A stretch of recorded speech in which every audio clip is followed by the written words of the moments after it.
during readings. Are we still vamping on these things?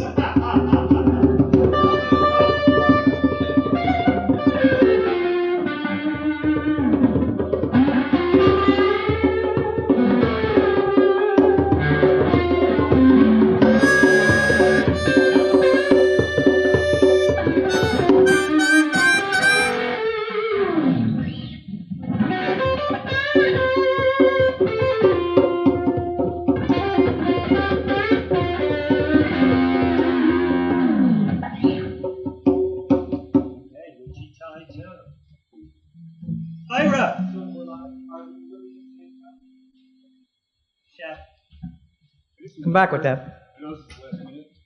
Is there water anywhere? Yes, there is. But I'm going to start the show, and you guys are going to start. So can you wait 3 minutes for the water? Oh, well, there's. Can he have a swig of your water? Of course. What a way to start! We're going to drink water here in LA.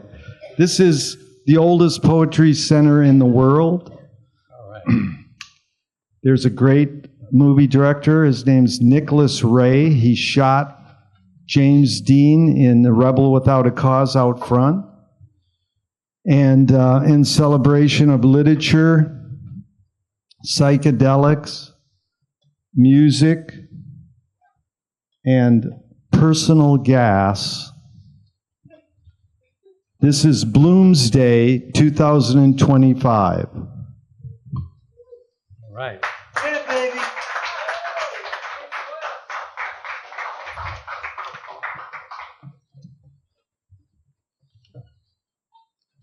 Okay. No, this is just an intro Sam and I put together.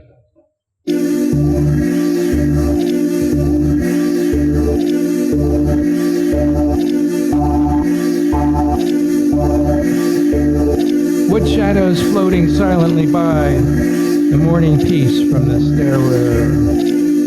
Inshore and farther out, the mirror of the water whitened, spurned by the light-shod hurrying feet. White breasts of dim sea, the twinning stresses, 2 by 2. A hand plucking the harp strings, merging their twinning chords. Wave white, wetted, words shimmering on the dim tide. A cloud began to cover, shadowing the bay in deeper green. It lay beneath him, a bowl of bitter water. Fergus song, I sang it alone. I sang it alone. In the house, holding down the long dark chords. Her door was open. She wanted to hear my music. Silent, with awe and pity. I went to her bedside. She was crying in her wretched bed. For those words, love's bitter mystery. Where now? Her secrets old, feather fans tasseled, dance carts powdered with musk.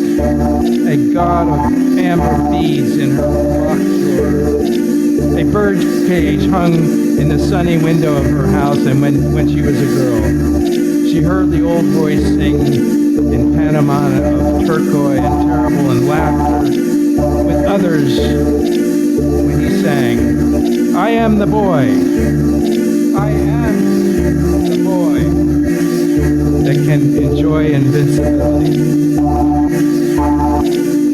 And no more turn aside and brood.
little rough, but thank you. Thank you all for being here. Thank you so much. So many of you know we've been reading Finnegan's Wake by James Joyce for almost 3 decades here in Venice, California, so we really encourage you to join us. It seems like a kind of thing that most people would never do, because if you're at a highbrow cocktail party and you're talking literature and you're saying, so what do you read? So, have you ever read Joyce? And Captain Beefheart said, Joyce who? I forgot that one. He liked Philip Larkin and Nabokov, but that's not the way you pronounce Nabokov. But back to Joyce, usually people will go, well, Ulysses does rate up there with the Bible, Shakespeare, and then Ulysses. So all the great writers in the world rated the books. Like, what's the 100 best books? This was like about 10 years ago. And on the front page of USA Today, the headlines was, Ulysses, greatest book ever? Huh? Now that's typifying the only guy who broke the Finnegan's Wake Code, Marshall McLuhan, saying the great American novel is the front page of the newspaper. You can't write it. Well, now you update it to today, you get this weird kind of bell noise, Eric. Okay, so you update it today, and the great American novel is, what do you think, Janice? No guess? Peter? Read it. Read it? Jay? Yep. What's the great American novel for you? Farewell, my lovely. Say it again. Farewell, my lovely. Farewell, my lovely. Ira, what's the great American novel? I'm reading Paul Auster's stuff. Very good. Anybody else want to contribute? What's their guess now? What is the great American novel? Mark Twain. Thank you. Actually, it is the thumbnail on YouTube. Duh. So you can join us. It's really easy. It's an unreadable book, they say, but not really. It's very readable. That's why we blend Joyce with psychedelia, because they asked Marshall McLuhan, so do you know Timothy Leary? You got any LSD on you? And he says, no, I don't take drugs. And he said, but my friends who read Finnegan's Wake out loud with a group of people say it's just like taking acid. Taking LSD. So how many people in here have ever taken a psychedelic drug?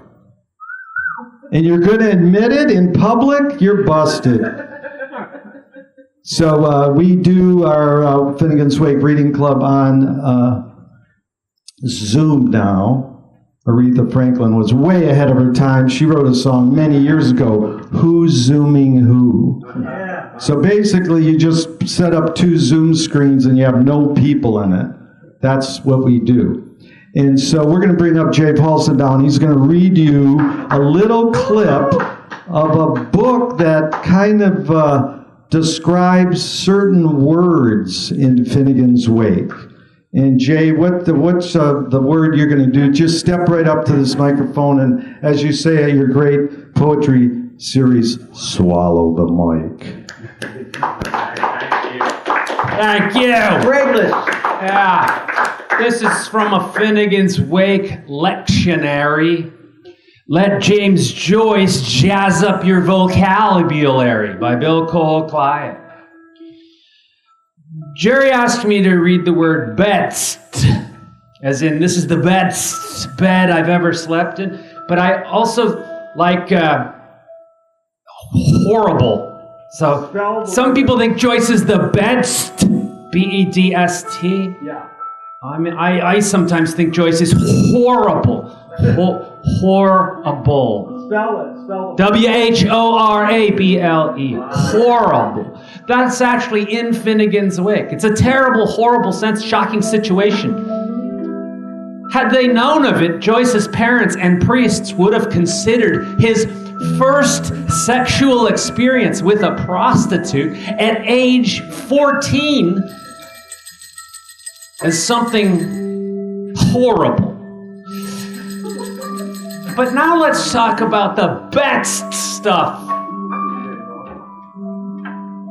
For those of you who think James Joyce is the best, B-E-D-S-T, which appears 3 times in Finnegan's Wake. It's the finest or best furniture designed for sleeping or bed. The Danish bedst means best. But the immediate association for the guy who wrote this book comes from William Shakespeare's will. In William Shakespeare's will, he left his second best bed with all its furnishings to his wife. There's been a lot of controversy around this. Why didn't he leave her his best bed? It may be that their best bed was reserved for company. And the marriage bed, while the second best in quality, had first place in matrimonial memories. Now, Joyce would have been aware of the contents of Shakespeare's will because we find in Ulysses, left her his second, left her his bestaved, second-best, left a bed. So the guy who wrote this book keeps thinking, why would he not include that wonderful pun from Ulysses in Finnegan's Wake? When a friend who was reading this book as the manuscript progressed and asked what word I was working on, and I said, best, or best bed, she said the first thing that came to her mind was bedstead.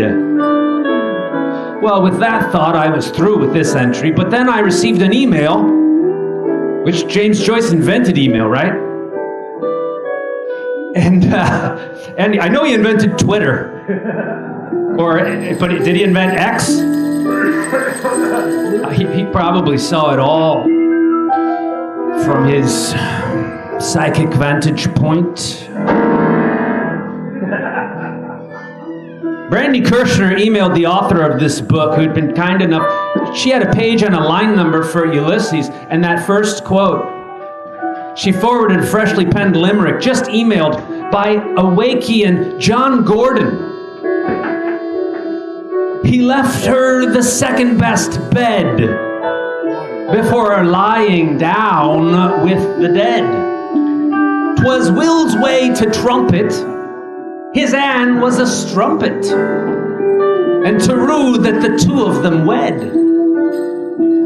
What a spooky coincidence coming so suddenly after writing about an obscure subject. But then G.K. Chesterton wrote, coincidences are spiritual puns.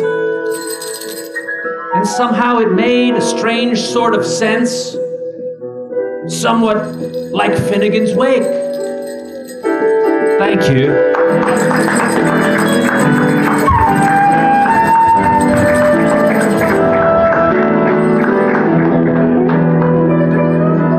What's the name of the book? Finnegan's Wake Lectionary.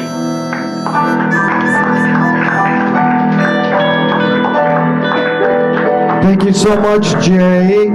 And Jay runs the Poetry Center at the Poetry Series at the Book Jewel, so ask him about that. That's where I met this great pianist, bass player. We got Jackson on piano and bass.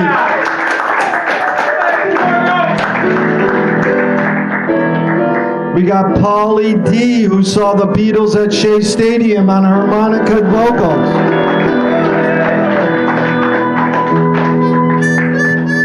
We got Shep Stern, who worked with Little Richard and Bob Dylan on guitar.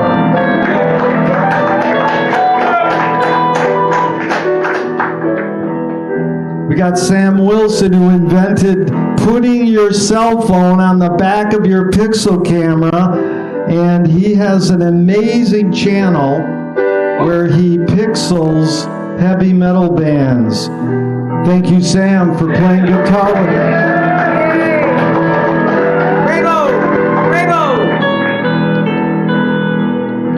And we got Stu Art on flute. And boy, you started with the Ulysses reading. Thank you, Stu. Bravo! Bravo! In back of Stu, we got Joseph Streck's version of Ulysses.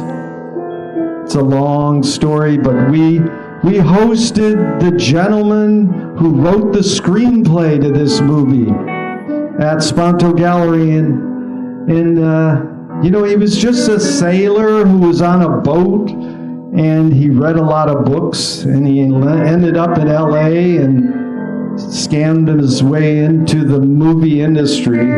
Is that the right word? How else could you get in the movie industry? It's the only way?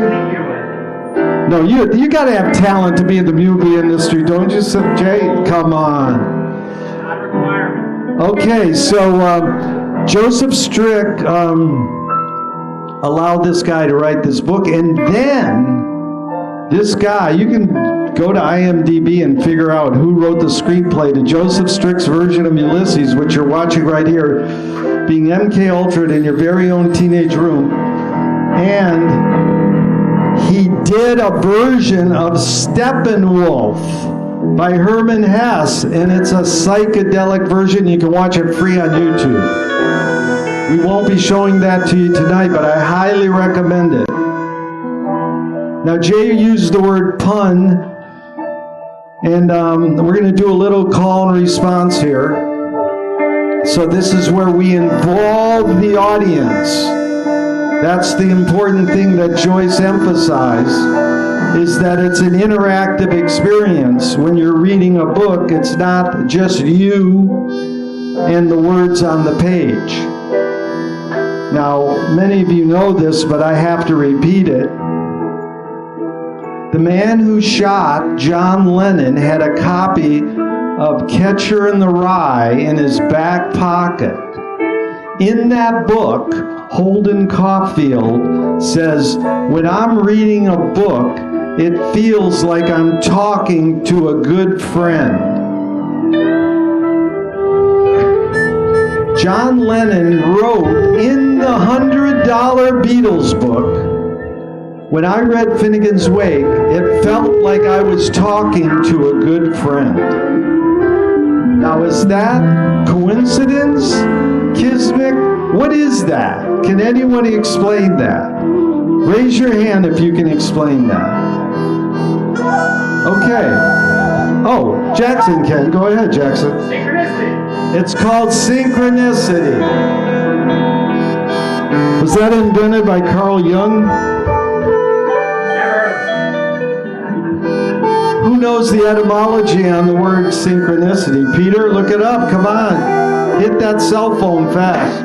Whoa, okay, so we're going to do, okay, bring it down real low, because we want to hear this dynamic audience. These are 8 words that Lawrence Ferlinghetti wrote. If you read his last book, he pretty much declares he was Awakean. He was totally into James Joyce, totally into Marshall McLuhan. And he reworded our sort of iconic line that Allen Ginsberg wrote in Howl. I've seen the best generation, what is the... Best minds of my generation. I've seen the best minds of my generation taking quaaludes. What? Starving hysterical naked, dragging myself through the Negro streets at dawn, looking for an angry fix. Angel-headed hipsters, looking for the starry-eyed dynamo of the next generation. Thank you, Polly. Let's hear it for Polly.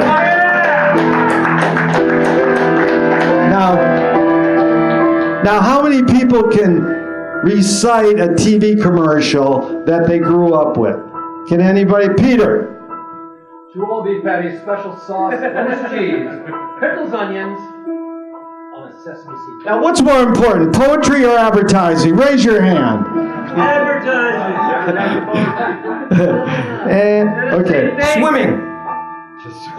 So this is what Ferlinghetti did. So, all these cute aphorisms I can spew out, all the cute aphorisms that Joyce just spewed out throughout Ulysses and Finnegan's Wake. The whole point is to reword them or reinvent them. So what? You get an insight. How do you take it a little further? So this is the great Ferlinghetti with Ginsberg. I've seen the best minds of my generation bored at poetry readings.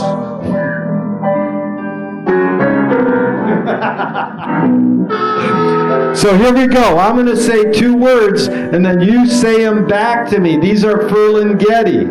Open door. Open door. Open books. Open books. Open mind. Open mind. Open heart. Open heart. There you go. A little gusto in there. So we're going to do one more line. That is how McLuhan explained Joyce's use of the pun. So, come on. In Finnegan's Wake, Joyce writes, where the hand of man never set foot. That sounds like a Saturday Night Live cheap shot.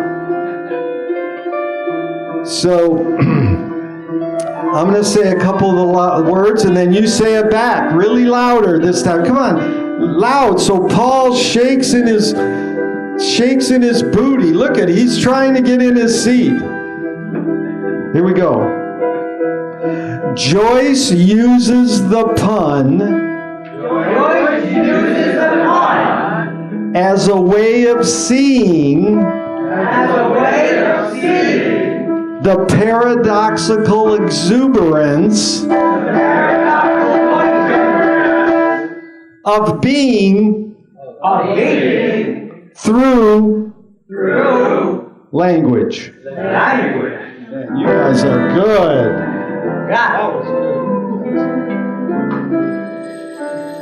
Okay, since you're so good at doing this, Sly Stone died the other day.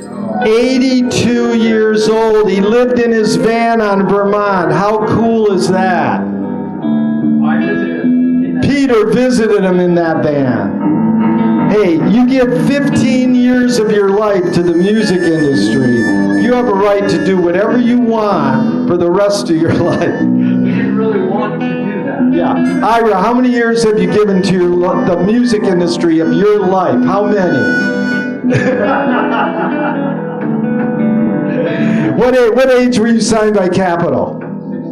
16. 16. How old are you now?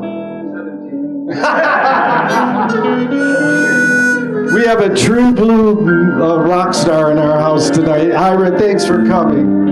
Ira's the man.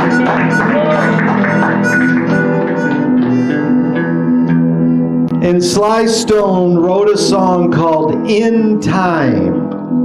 Okay? So, there's a code here.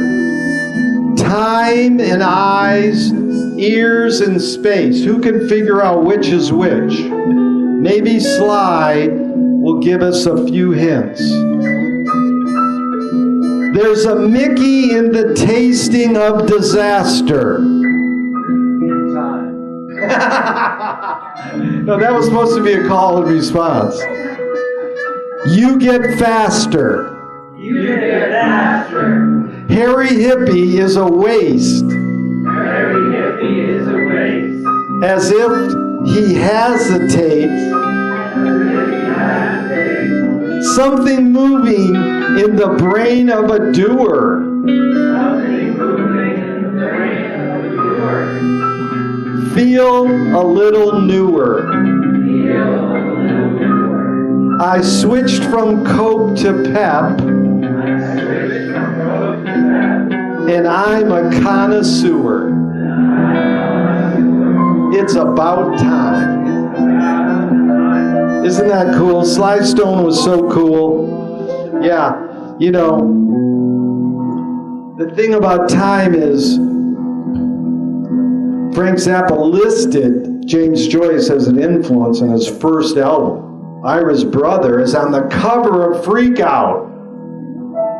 The greatest Jewish blues guitarist since Mike Bloomfield, Elliot Ingberg. Let's hear it for Elliot.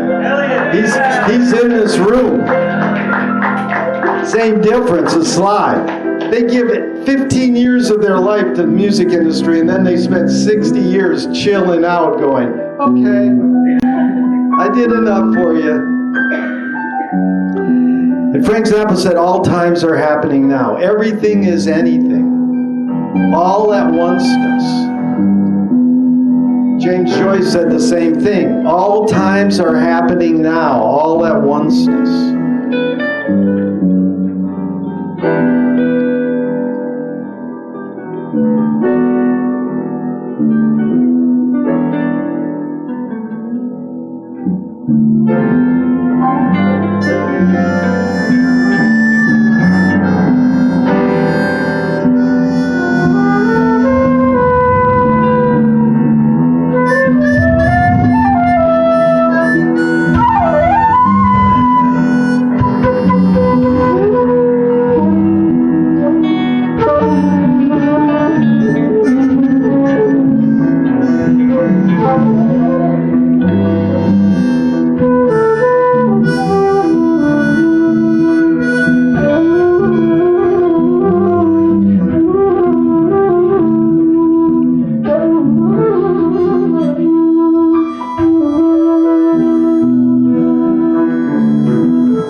This next song is done by Joan Baez. When I told Jackson it was done by Dave Matthews, what kind of expression did you do? I quit. Oh, come on, man. That's the whole point of rock stars, right? You love some and you hate some. What's the difference? How can you deal with that, Ira? What is it? The music, how can music be bad? That's all your point of view. Music is music. It just sucks. but that's what McLuhan learned from James Joyce is suspended judgment. Don't have a point of view. Just celebrate what Walter Pater said. All art aspires to the condition of music. Literature, poetry, architecture, painting, all wish they could be as cool as music. So here's a cool one. I don't know who wrote this. It's traditional. It's like an oldie. Traditional. It's a real oldie. If you saw Pinky Blinders, there's a great scene where she sings this in a bar. And I want to say the Dubliners recorded it in the Irish Rovers. Oh, yeah. And I want you all to sing along with me. It's a great oldie called, what is it called? The Black Velvet Band. Okay.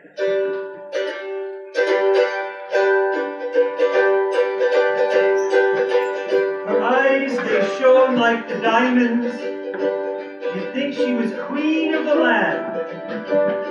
Her hair hung over her shoulders, tied up in a black velvet band. Let me give you a little background.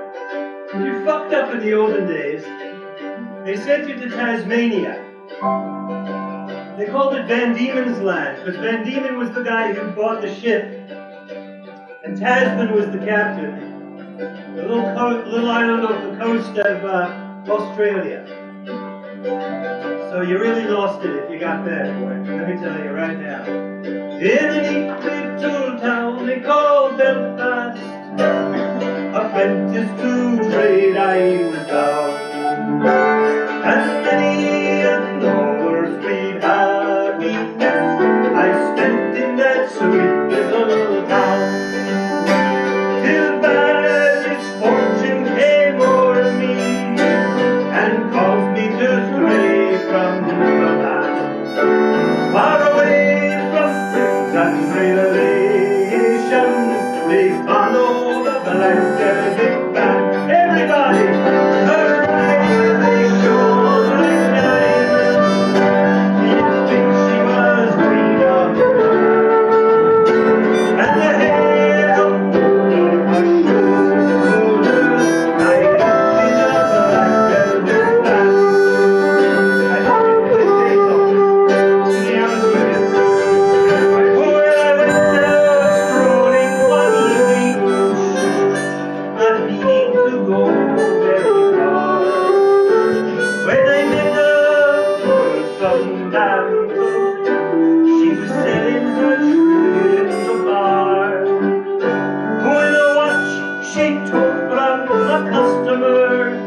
I had to appear.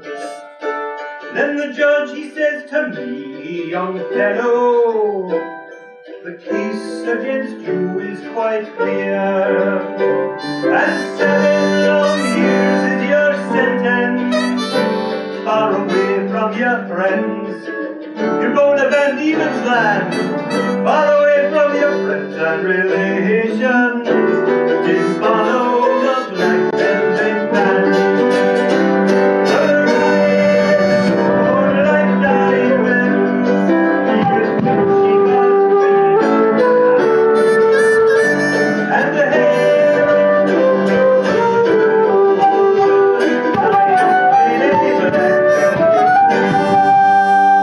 so come on, me, a jolly young fellow, I'll have you take warning from me. And whenever you're out on the liquor, me lads, beware of the pretty collies. For they'll fill you with whiskey and porter till you're not able to stand.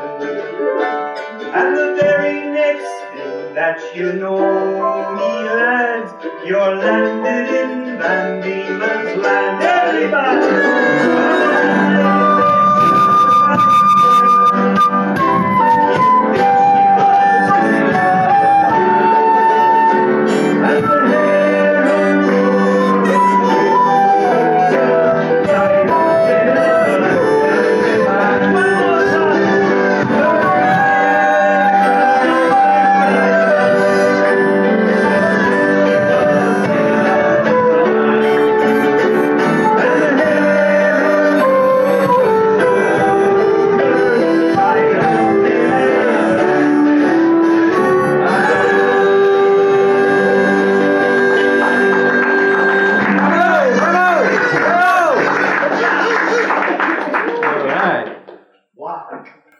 Jackson, that was amazing.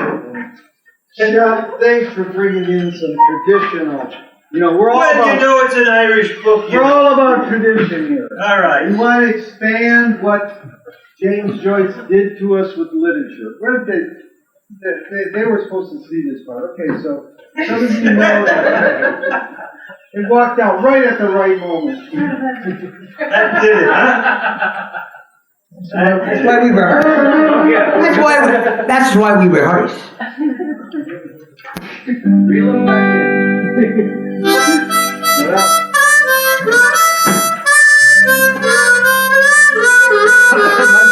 My friend is worried about putting on events and making sure the audience likes what's going on. I've done events in Venice for 40 years. We had sold-out shows at Sponto Galleries, 60 people crammed into a little art gallery for years. It doesn't matter anymore. I get the venue free, all the acts played free, I didn't get paid. It's the way Emmett Grogan wrote in Ringolia. Everything should be free. Well, the music certainly is. The best bumper sticker I ever saw in LA was, "The worst things in life are free." That's what I learned from working with Frank Zappa, is to embrace contradiction. So, you know, all the old fuck poets in Beyond Baroque have been here for how many years? Steve here, thank God for Steve. He worked with Beyond Baroque for 30 years. Give it up for Steve. Right. And he calls me up or emails me a couple days ago and goes, "How can I help?" I'm like, dude, no one asked me how they can help. And so last year we tried to have this film going with our psychedelic film, and we couldn't get it together. This year we got it together so you could say, I hated all the music and the live readings, but I loved watching the Joseph Strick Ulysses film because I could read the subtitles.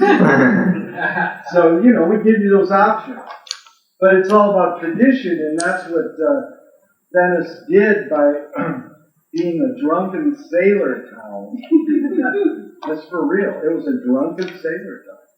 It was started as an amusement park town.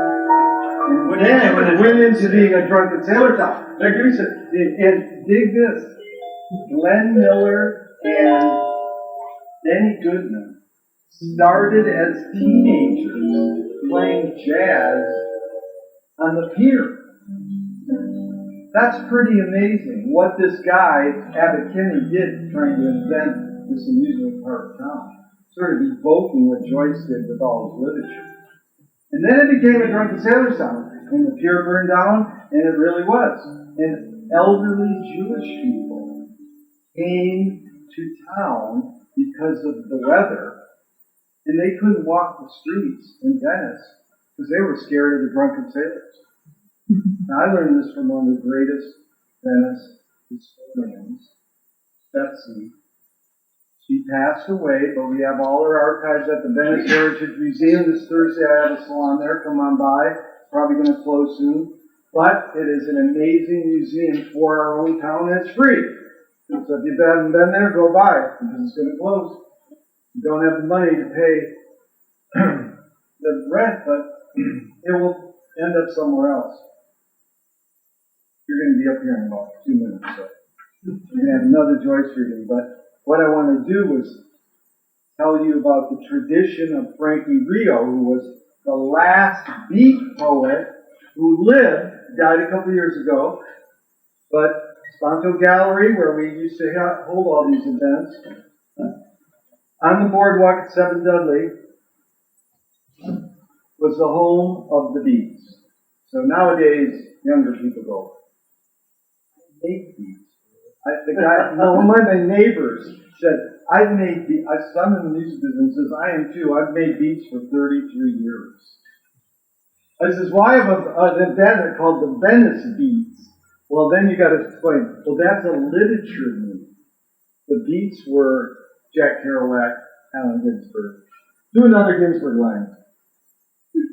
I saw the best minds of my generation. You already did destroy that. people. I'll fall asleep. Another Ginsberg. Bananas up your ass. Here comes another Ginsberg line. Howdy doody! I don't remember. I left it at home. Okay, that's all right. I left my Ginsberg at home. You did really good before, but I know, but you failed there. I screwed up now, I know. Thank God, we've only had more people watching out.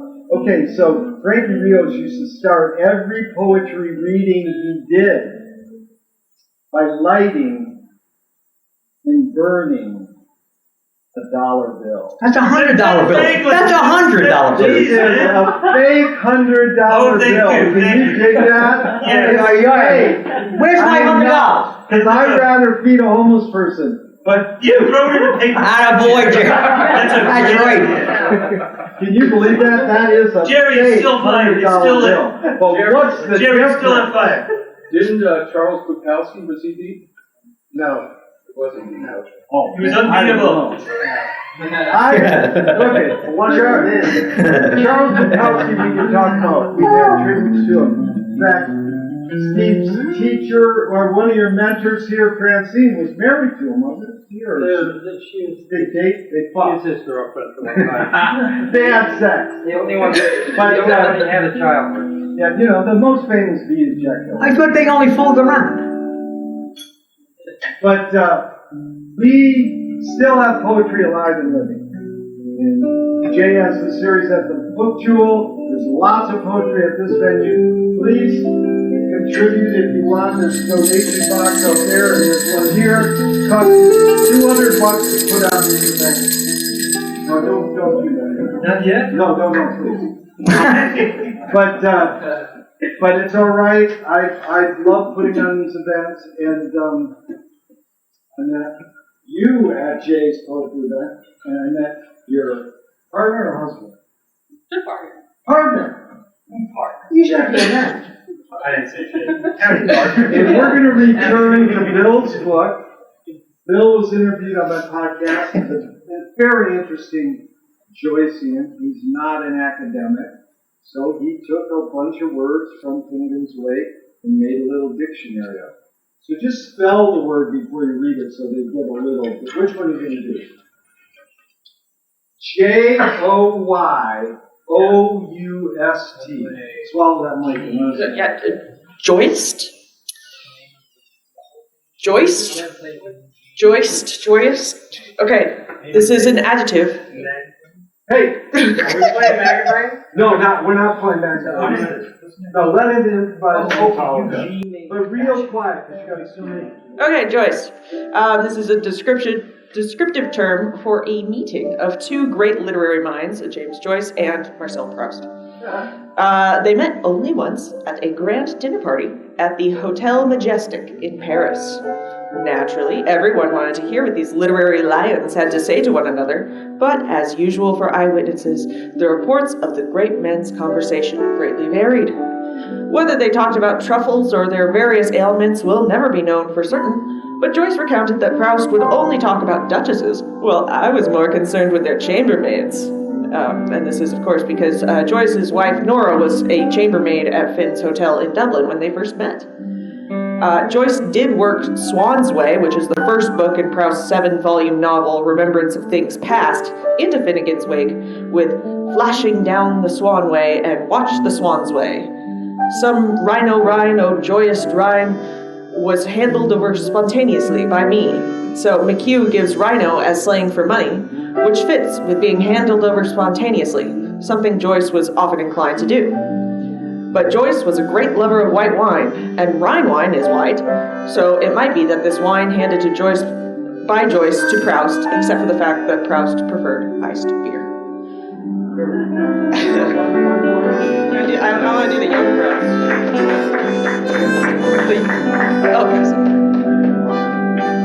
Okay. This is Jungfrau's. This is another adjective. And it is the dishonest trickery or fraud of psychoanalysis as practiced by Sigmund Freud or Carl Jung. Although Joyce didn't like Jung or trust his work, he did, in desperation, send his daughter Lucia to him for treatment. So, to think that such a big, fat, materialistic Swiss man should get a hold of my soul was her response. Within Finnegan's Wake, Jung is found hiding in cans of Swiss condensed milk. It's been said that psychiatry is the care of the id by the odd, but here it's the care of the id by the fraud. While memory's leaves are falling deeply on my Jungfrau's message book, McHugh notes that Jungfrau is German for virgin.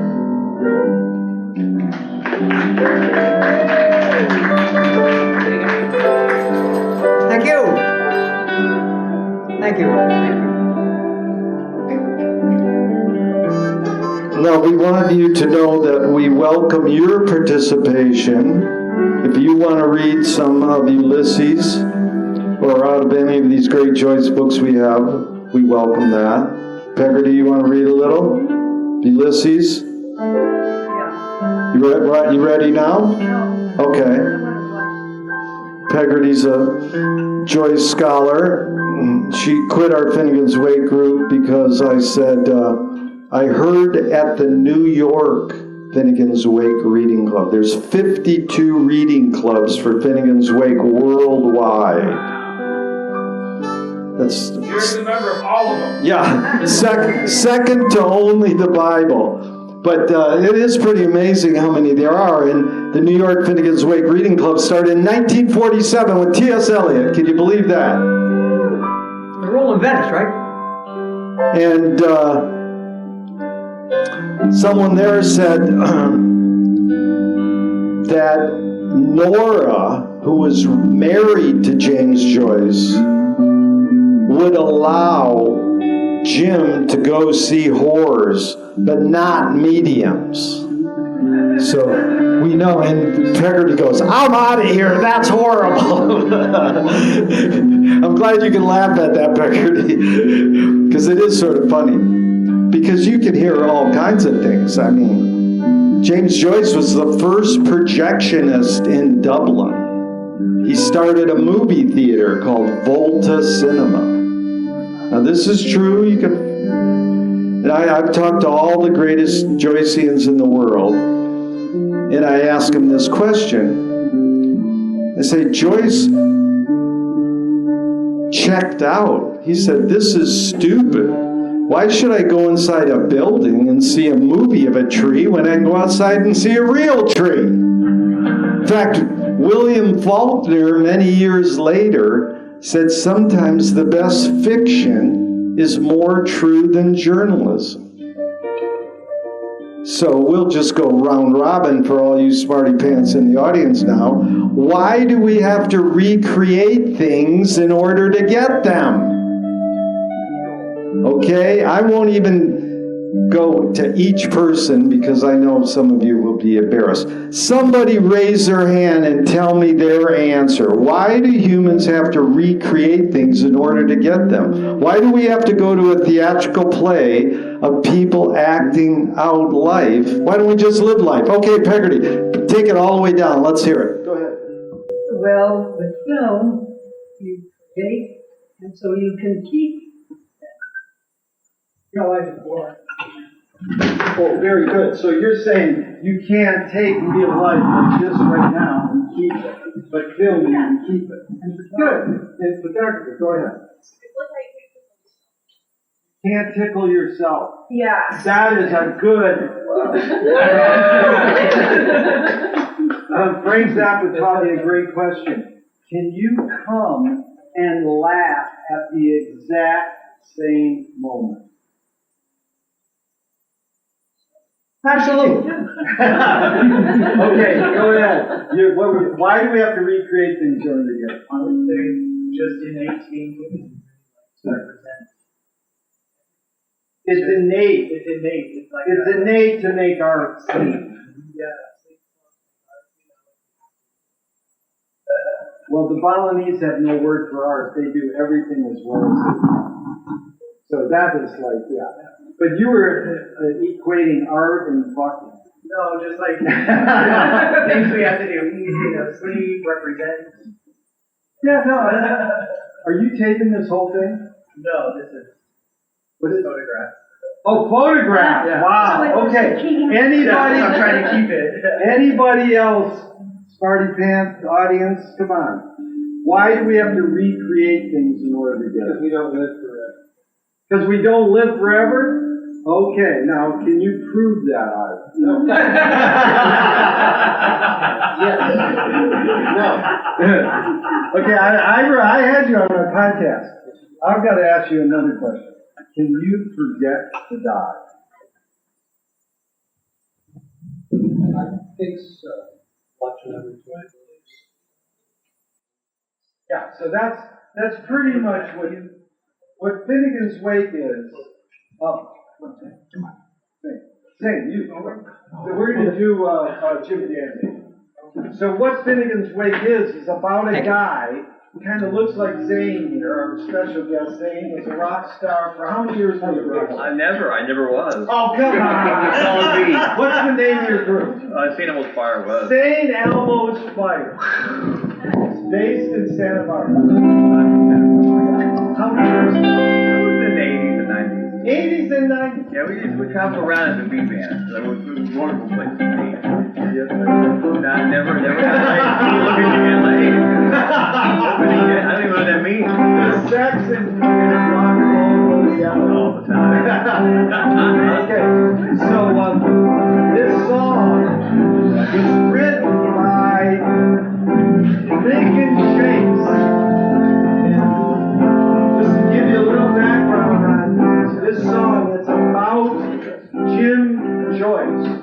But Lincoln was calling him Jim Dandy. He didn't call him Jim Joyce. Now, Black Oak, Arkansas did this song in 1972 on the boardwalk.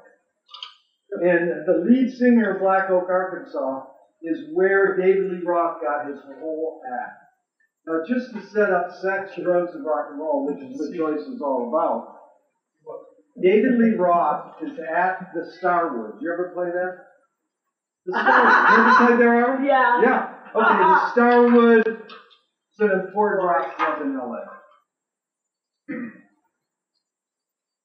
Van Halen's a young teenage band from Pasadena. they kind of think they made it. They're sitting there with Mo Austin and Ted Templeton, and they're going, dude, we want to sign your band. And they're like, wow, be rock stars.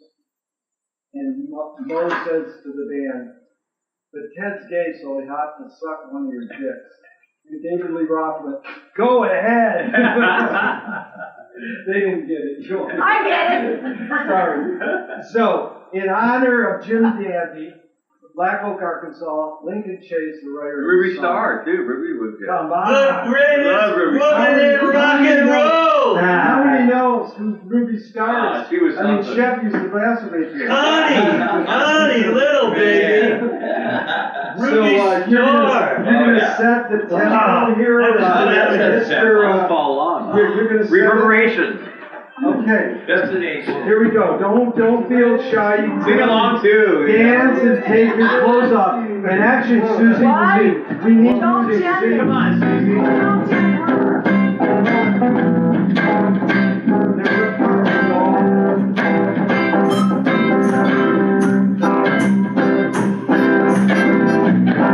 Jim Daddy to the rescue! Jim Daddy to the rescue! Jim Daddy to the rescue! Go, Jim Daddy, go! Found myself on a mountain top, 30,000 feet to drop. Got myself tied to a horse, got out there, I'll shoot that cause. Jim Daddy to the rescue!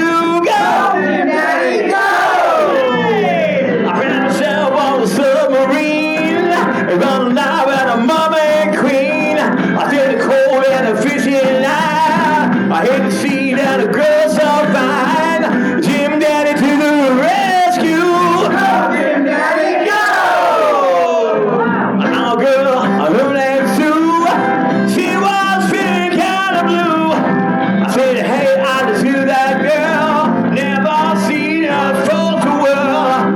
Jim Daddy to the rescue! Go, Jim Daddy! Go, Jim Daddy! Go, Jim Daddy! Hey, go, Jim Daddy! Oh, Jim Daddy to the rescue! Jim Daddy, go! I caught myself on a DC plane. I was told and they called me Wayne. I drove the kid in the kid of mine. I feel it cold in the western time. Jim Daddy to the rescue. Go, Jim Daddy, go! Go, Jim Daddy to the rescue. Hey, Daddy to the rescue. Rescue, come on. Jim Daddy to the rescue. Go! Go, Jim Daddy! One more time, go!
Too much. I think you're gonna get laid out of doing that, dude.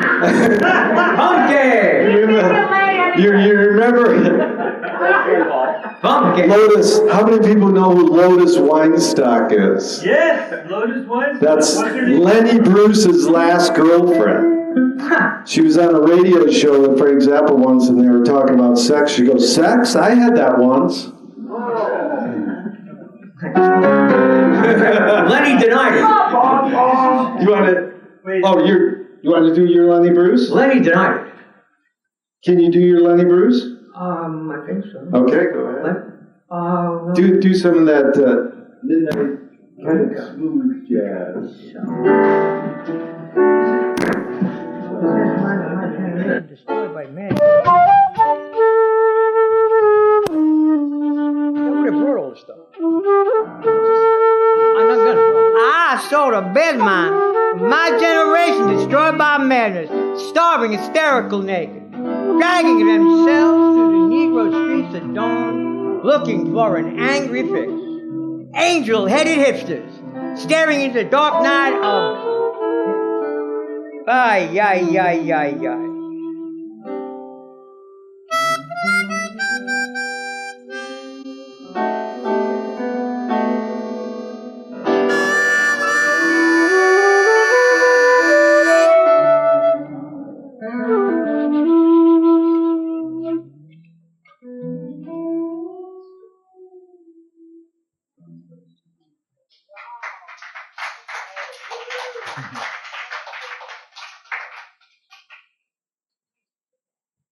So it's a real honor to have Steve here. He actually did call me up and say, "How can I help?" And he helped us. Look at this.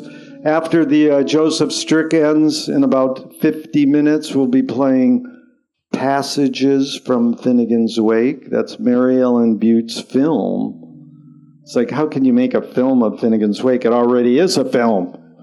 In fact, Joyce invented whatever's going to be after the internet and disguised it as a book. So we'll go round robin, or better yet, raise your hand. What is going to be after the internet? Start with you. Left.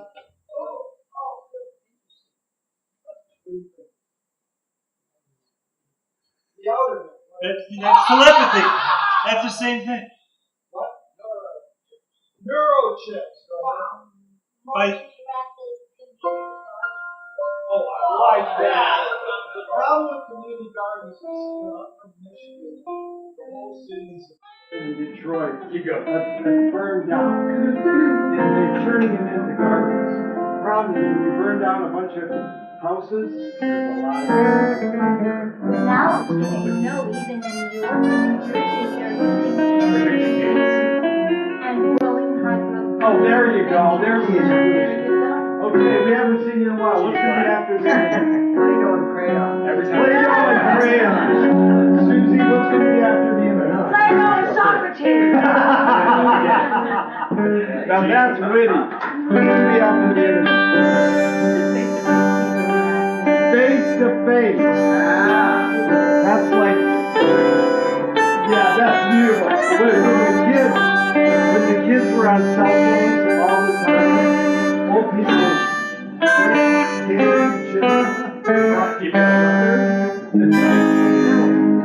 that is sorry.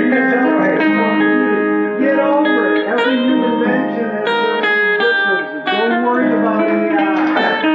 Okay, full sensory. Go sensory and run like this. Run like this. This is happening.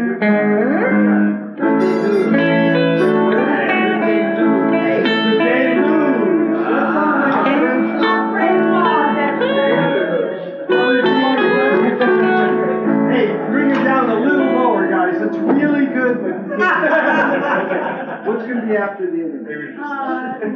Next time we'll do it again. Pick up. Oh my God. Whoa! NBCI. Okay. BTI, Biotechno Integration. No, the integrations. Okay, for all you anti-AI people, AI, you flip it, is IA, integral awareness. Back to T.S. Eliot, auditory imagination. Okay, Flo, you're going to be in later. We're looking forward to that. What's going to be after the internet? Flo and Zane.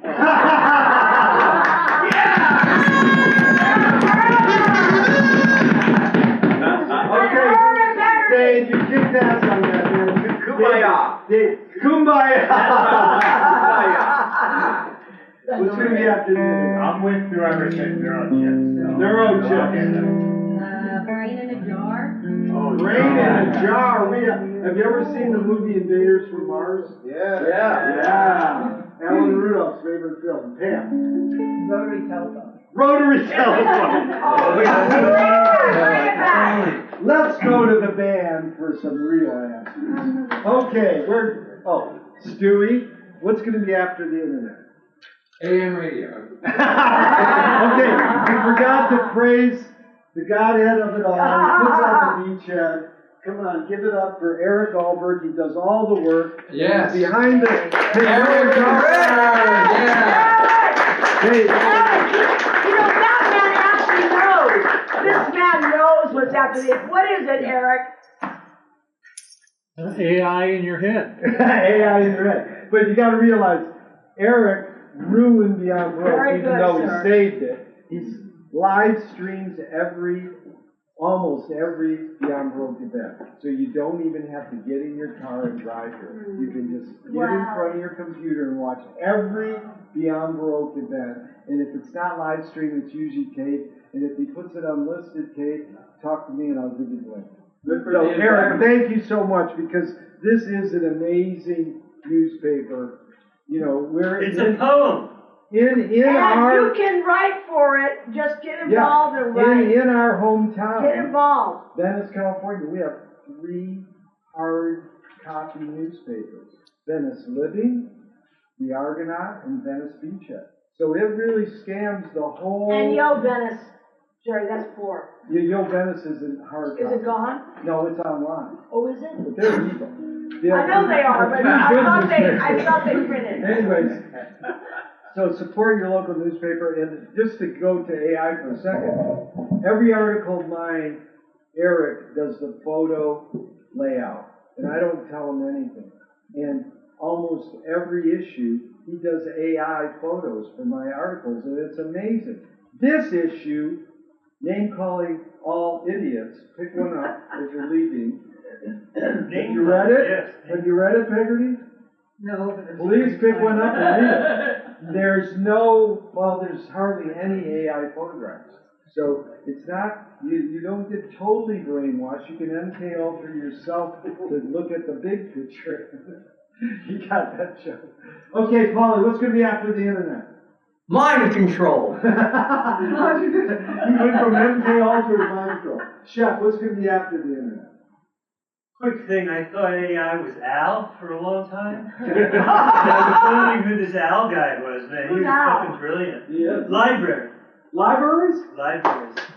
How do you go? How many people know how to correctly misspell library? Raise your hand. Correctly misspell it? L-I-E-B-E-R-R-Y.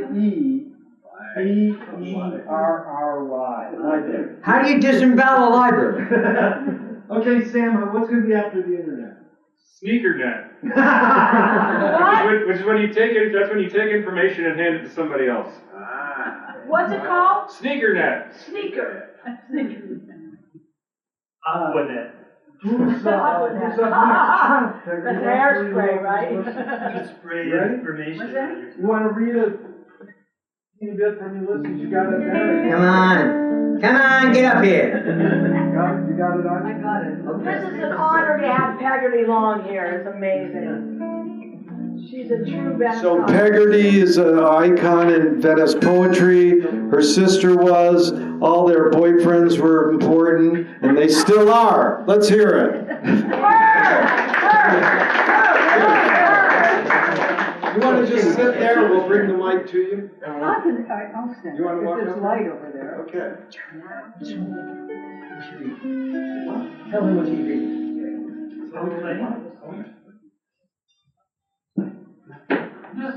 I'll play this. Okay, what page is this on? This is the last, second to last page and the last page. Is this mic okay right here? Huh? You want to swallow that mic. Get really close to it. Get really There. close to it. There you go. Okay. You're like you know it better. Okay. This is the last of Ulysses, where Molly is in her bed after she has committed adultery with her latest beau, and she's just reminiscing about the past and Ireland and men. And it's a pretty famous soliloquy. The sun shines for you, he said, the day we were lying among the rhododendrons on Howth Head in the grey tweed suit and his straw hat, the day I got him to propose to me, yes. First I gave him the bit of seed cake out of my mouth, and it was leap year, like now, yes, 16 years ago. My God, after that long kiss, I never lost my breath. I near lost my breath, yes. My God, he said, I was a flower of the mountain, yes. So we are flowers, all a woman's body, yes. That was one true thing, he said, in his life. And the sun shines for you. Yes. That was why I liked him, because I saw that he understood or felt what a woman is, and I knew I could always get round him. And I gave him all the pleasure I could, leading him on till he asked me to say yes, and I wouldn't answer first, only looked out over the sea and the sky. I was thinking of so many things he didn't know of, Mulvey and Mr. Stanhope and Hester and Father and old Captain Groves and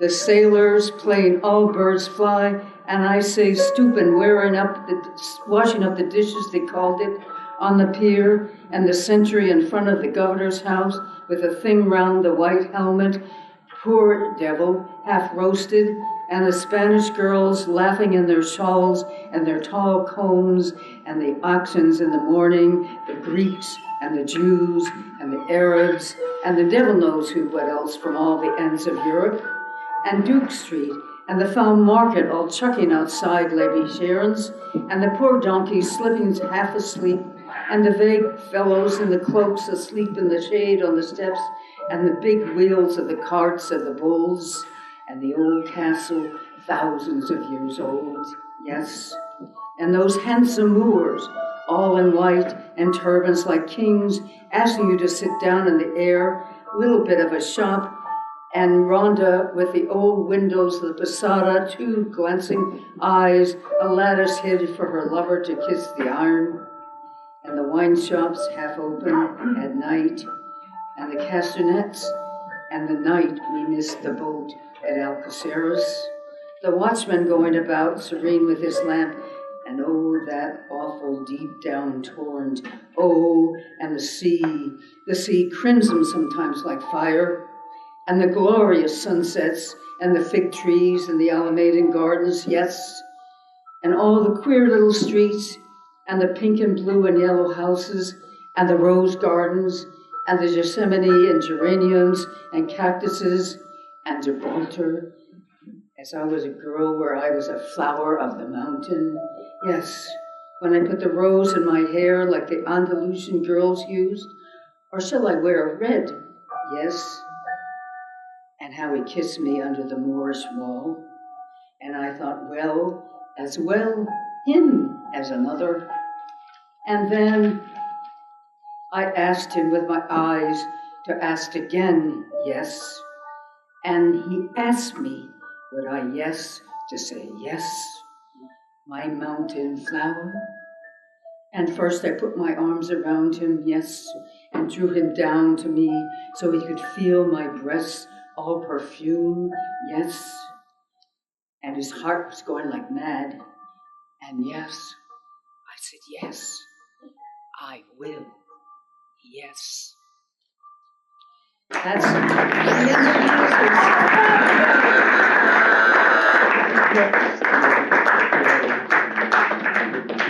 Okay, thank you, Peggotty. Peggotty, wow! Woo! Wow! Peggotty does Molly Bloom. That may not be the only Molly Bloom tonight, by the way. Yeah, Really? I sent him an email. Can you walk asking your if anybody woman did. to her church? Okay, we're going to do the name game now. Thank you for coming. This is a song that was written by Lincoln Chase, who wrote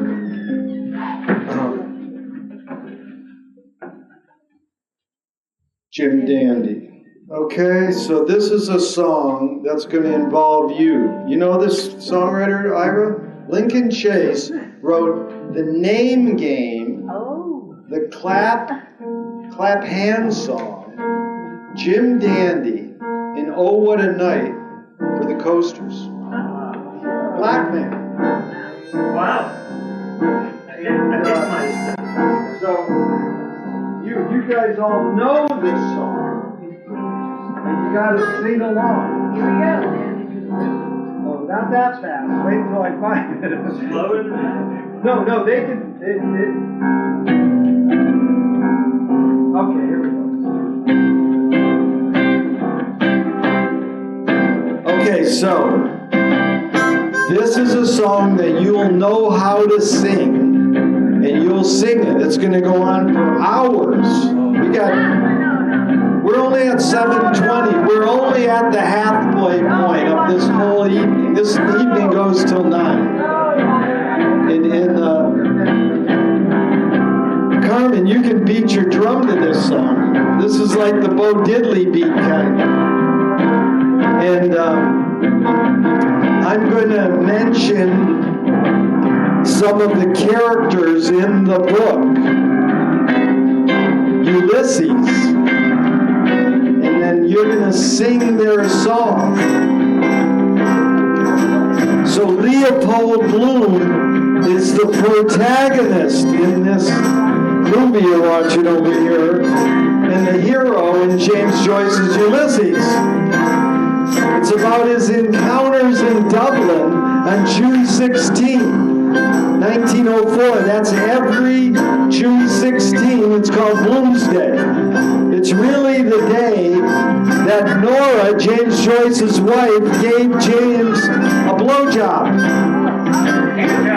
And a hand job, excuse me. And it's on a more mundane and intimate scale in Homer's epic poem, The Odyssey. The character was inspired by James Joyce's close friend, Aaron Schmidt. But we're going to have Polly sing the beginning of the name game, and it sort of tells you how to sing the song. And then the first name we're going to do is Leopold. We're going to do it as Leo. The name game. Leo. Leo, Mobile, banana, Mobile, Lima, Mobile. Leo. Okay, Molly Bloom is the main character's wife. She roughly corresponds to Penelope in the Odyssey. The major difference between Molly and Penelope is that while Penelope is eternally faithful, Molly is not. Molly. Molly. Molly, Molly, banana, Molly, Viva, Molly. Ollie. Okay, Stephen Dedalus is James Joyce's alter ego. He appears as the protagonist and anti-hero in A Portrait of an Artist as a Young Man, and is a very important character in Joyce's Ulysses. Stephen Dedalus appears in Ulysses as a character who corresponds to, I can't even pronounce that. Looked overly, he embodies the aspects of Hamlet. Stephen's interaction with Bloom and his wife Molly form much of the chapter's substance. me. The name game. Steppin', steppin', steppin', momentum, momentum, beat by momentum. Steppin'. Simon Dedalus is the father of Stephen Dedalus.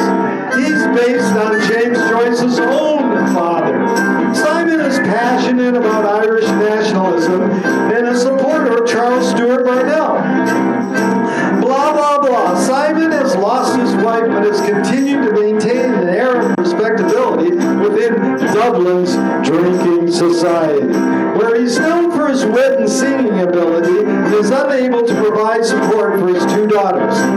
He and Stephen's past meet several times during the course of the book, but the two never meet. Simon briefly mentions concern for Stephen, who's now living and supporting himself, but Stephen feels only the need to escape what remains, his disintegrating family. The novel presents Bloom as Stephen's metaphoric and symbolic father, Simon. The name game. Simon, Simon, Simon, for Simon, Simon. Oh man, we're almost done. Dilly is the daughter of Simon who coaxes money from her drunken dad. Dilly. Oh, Dilly. Dilly? Dilly.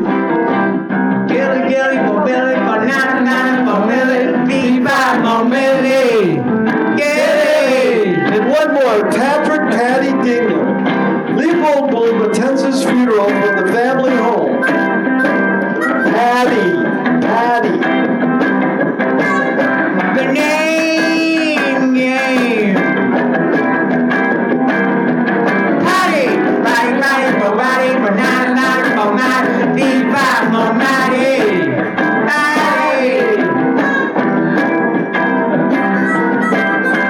Let's do Carmen. Carmen's shaking his booty over there. Can you do Carmen? The name game. Carmen, for woman, for nana, for mommy, beat by for mommy. Carmen. Let's do Muse.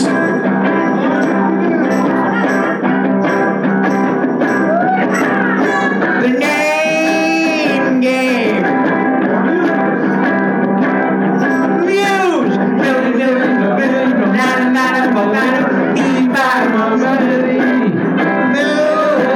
That's the name game. What a hit. How are you going to get us out of this, Jackson?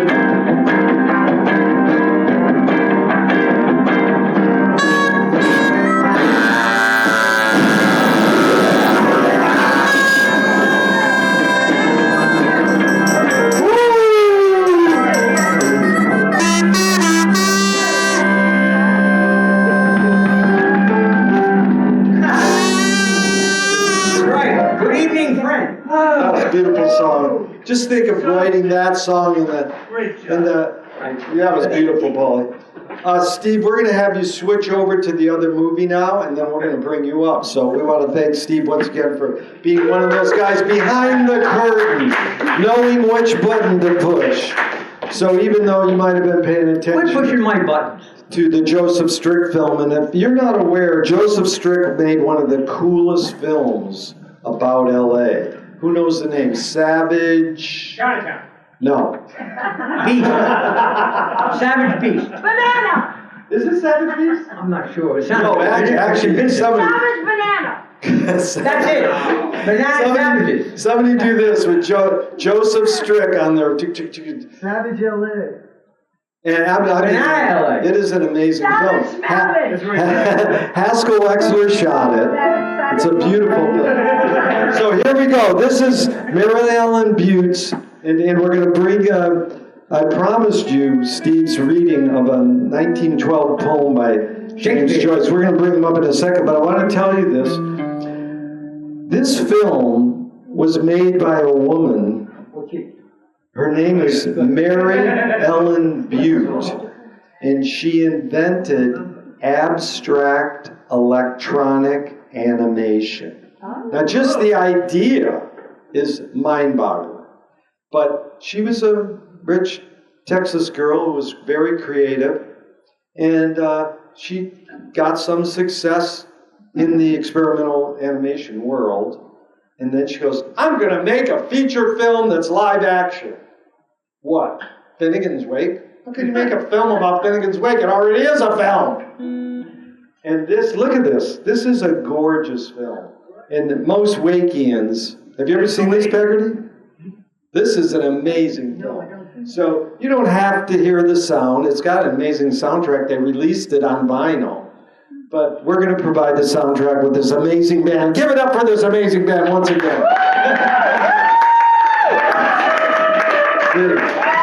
As Doc Severson, we have Jackson as Doc Severson.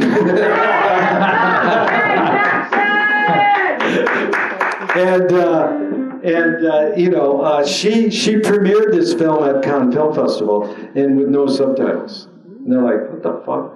In Lemley's, our great art house theater here in LA, told them, dude, you got to put subtitles on this. So there it is. You read Finnegan's Wake in the subtitles. That is actual lines from Finnegan's Wake. Wow. So that's the whole thing? The whole thing? No, it's not the whole book, but it is a lot. It's not a book, it's a film. Yeah, it's a film adaptation. So let's go back in time. Joyce spent how many years? Yes, writing Ulysses. Then from 1922 to 1939, he got success with Ulysses. Got good reviews. And he was pissed. He didn't want good reviews. He just wanted rich ladies to give him money so he could go eat out at fancy restaurants. You know, Joyce you do like cocktail piano. This is Joyce, you can go into, Joyce would go into this fancy hotel in Paris and play cocktail jazz. For real. Can you imagine walking into a lounge? Yeah, oh man, and James Joyce, but this is for real. And the beautiful thing is who's the greatest singer of this kind of cool jazz? Billie Holiday. The year 1939, Finnegan's Wake comes out. The same year, Billie Holiday singing before an audience that didn't appreciate her, turned around and should I do it? Moon over Miami. Billie Holiday mooned her audience in 1939. Let's give it up for Billie. That's exactly what James Joyce was doing to his readers. They loved Ulysses so much, he goes, I show you. He sat in the bathroom for 17 years and farted out Finnegan's Wake. And you know, his wife Nora said, dude, can't you write something people can understand? They didn't realize he was inventing the internet, disguising it as an internet, and disguising it as a book. Everybody thinks Joyce invented Zoom. He invented this multimedia event we're doing right now. This is Finnegan's Wake. In fact, the woman who's a Hispanic woman from LA who interviewed me for the Guardian article said, I don't know if I was interviewing someone about Finnegan's Wake or experiencing Finnegan's Wake at the very same moment. Because that's scary all over. So this is a 1912 poem that James Joyce wrote. So you can just continue that sort of nice mood. Steve, will you do us the honor?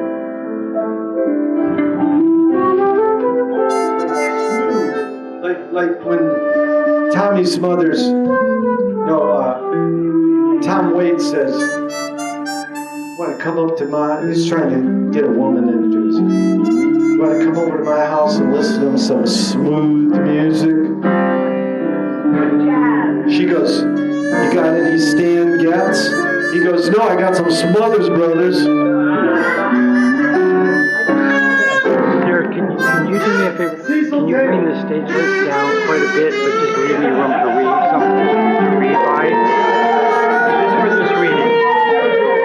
Bring the stage list down so yeah, just so it's just mostly me, light. Freeform entertainment.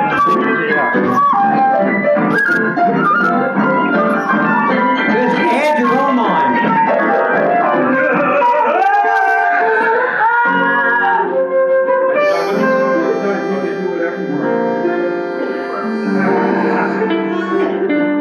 Keep it really quiet, guys.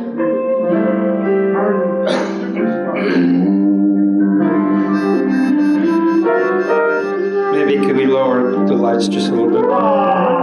Come on, get a little dramatic. Gas from a burner. Ladies and gents, you are here assembled to hear why earth and heaven trembled because of the black and sinister arts of an Irish writer in foreign parts. He sent me a book 10 years ago. I read it 100 times or so, backwards and forwards, down and up, through both the ends of a telescope. I printed it all to the very last word, but by the mercy of the Lord, the darkness of my mind was rent, and I saw the writer's foul intent.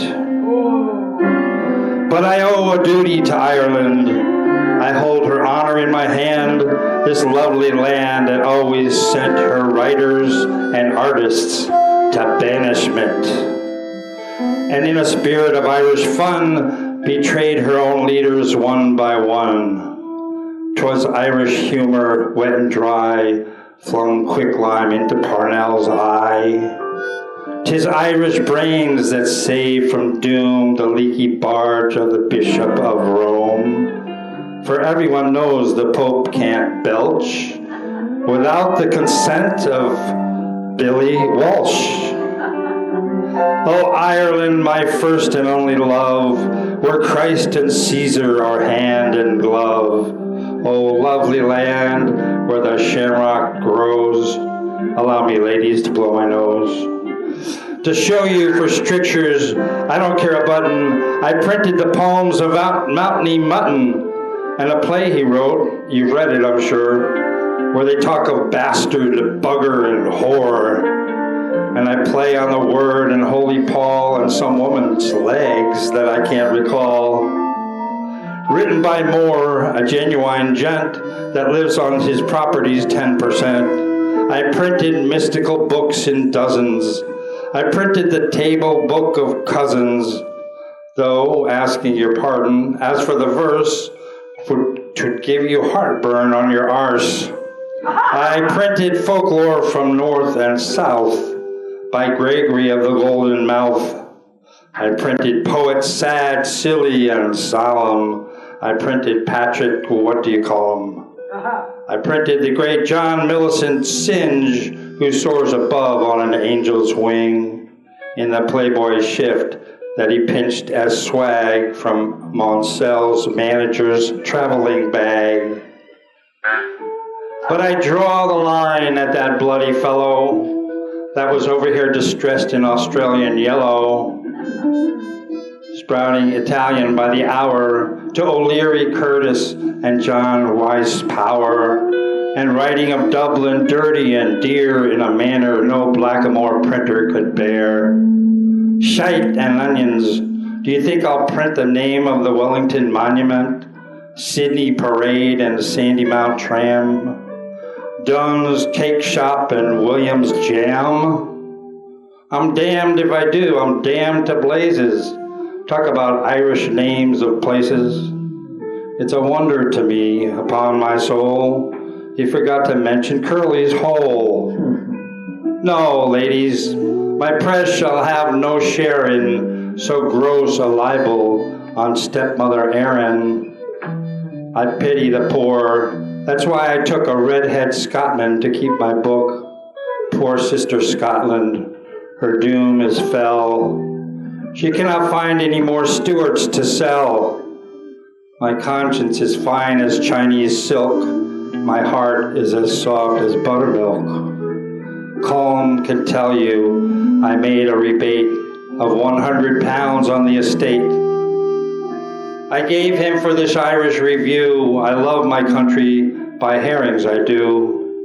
I wish you could see what tears I weep when I think of the emigrant train and ship. That's why I publish far and wide my quite illegible railroad guide. In the porch of my printing institute, the poor and deserving prostitute plays every night at catch as catch can, with her tight-breeched British artilleryman, and the foreigner leans the gift of the gab from the drunken draggle-tailed Dublin drab. Who was it said, "Resist not evil"? I'll burn that book, so help me, devil. I'll sing a psalm as I watch it burn, and the ashes I'll keep in one candled urn. I'll penance do with farts and groans, kneeling upon my marrow bones. This very next Lent I will unbear my penitent buttocks to the air. And sobbing beside my printing press, my awful sin I will confess. My Irish foreman from Bannockburn shall dip his right hand in the urn and sign crisscross with reverent thumb, "Memento Homin" upon my bum. Wow. Thank you.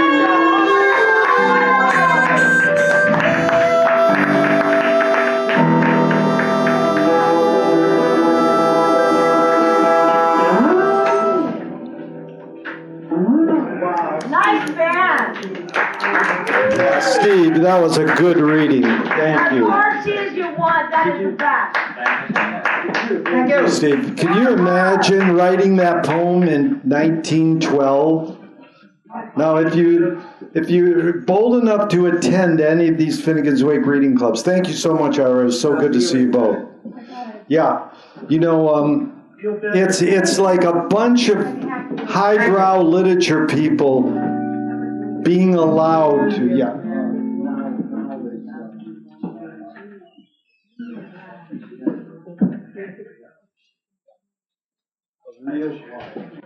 And so it's a bunch of highbrow literature people reading who, you know, is regarded as one of the greatest writers ever on the face of the earth, James Joyce. And they don't realize until they get knee deep in the swamp muck, this guy is singing, you know, he's writing about things like you're not supposed to talk about: sex, poop, piss, you know.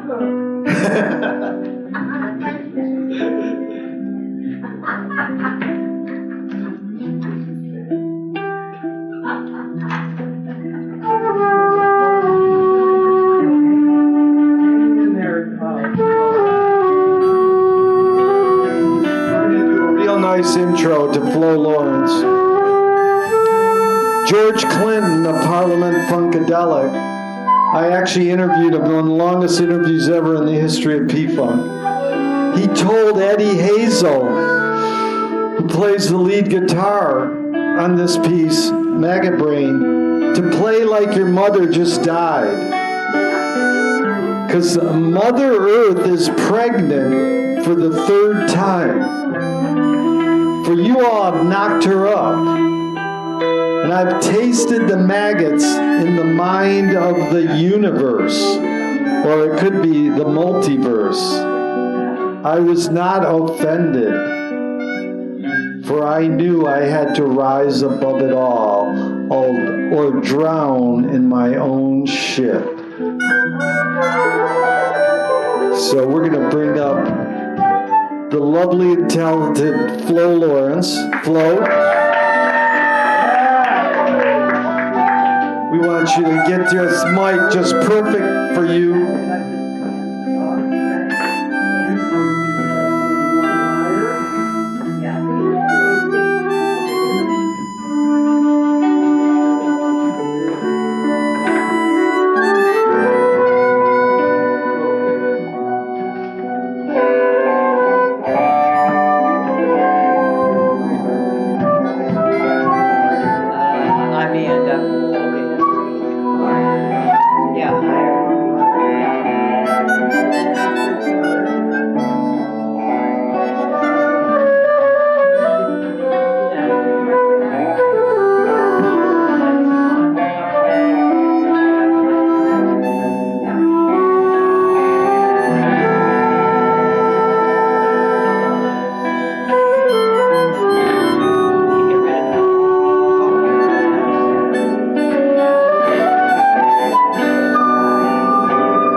love flowers. I'd love to have the whole place swimming in roses, God in heaven. There's nothing like nature. The wild mountains, and the sea, and the waves rushing. Then the beautiful country with the fields of oats and wheat, and all kinds of things, and all the fine cattle going about. That would do your heart good. To see rivers, and lakes, and flowers, and all sorts of shapes and smells and colours, springing up even out of the ditches, primroses, violets. Nature it is. As for them saying there's no God, I wouldn't give a snap of me 2 fingers for all their learning. Why don't they go and create something, I often asked. An atheist, or whatever they call themselves, go and wash the cobbles off themselves first. Then they go howling for the priest, and they dying. And why? Why? Because they're afraid of hell on account of their bad conscience. Ha! Yes, I know them well. Who is the first person in the universe, before there was anybody, that made it all? Who? Ah, they don't know, neither do I, so there you are. You might as well try and stop the sun from rising tomorrow. The sun shines for you, he said. The day we were lying among the rhododendrons on Hoth Head, in the grey tweed suit and his straw hat. The day I got him to propose to me, yes. First I gave him a bit of seed cake out of my mouth. And it was leap year like now, yes. 16 years ago. My God, after that long kiss I nearly lost me breath. Yes, he said I was a flower of the mountain. Yes. So we are flowers, all a woman's body, yes. That was the one true thing he said in his life. The sun shines for you today, he said. Yes. That was why I liked him. Because I saw he understood and felt what a woman is. And I knew I could always get around him. And I gave him all the pleasure I could, leading him on till he asked me to say yes. And I wouldn't answer first, I only looked out over the sea and the sky. All birds fly. And I say, stoop and wash some dishes, they call it, on the pier. And the sentry in front of the governor's house, with the thing round his white helmet, poor devil have roasted. And the Spanish girls, laughing in their shawls and their tall combs. And the auctions in the morning. The Greeks, and the Jews, and the Arabs. And the devil knew what all else from all parts of Europe and Duke Street. And the foul markets all clucking outside Larbish arms. And the poor donkeys half sleeping and sleep. And the vague fellows in the clogs asleep in the shade of the steps. And the old carts pulling the bulls. And the old castle, thousands of years old. Yes. And those handsome Moors, all in white and turbans like kings, asking you to sit down in their little bit of a shop. And Rwanda, with the old windows of the posadas, glancing eyes a lattice hid for their lover to kiss the iron. And the wine shops half open at night. And the castanets. And the night we missed our boat at Algeciras. The watchman going about all serene with his lamp. And oh, that awful deep down torrent. Oh. And the sea. The sea crimson dancing like fire in the glorious sunsets and the fig trees in the Alameda Gardens, yes, and all the queer little streets and the pink and yellow and white houses and the rose gardens and jasmines and geraniums and cactuses and Gibraltar as a girl, where I was a flower of the mountain. Yes, when I put the rose in my hair like the Andalusian girls used to. Shall I wear? Yes. And how he kissed me under the Moorish wall, and I thought, well him as another. And then I asked him with me eyes to ask again. And then he asked me, would I say yes to the mountain flower? And first I put my arms around him and gathered him down to my breast so he could feel my perfume. Oh, yes. And his heart was going like mad. And yes, I said yes. I will. Yes.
Thank you so much, Flo. That was amazing.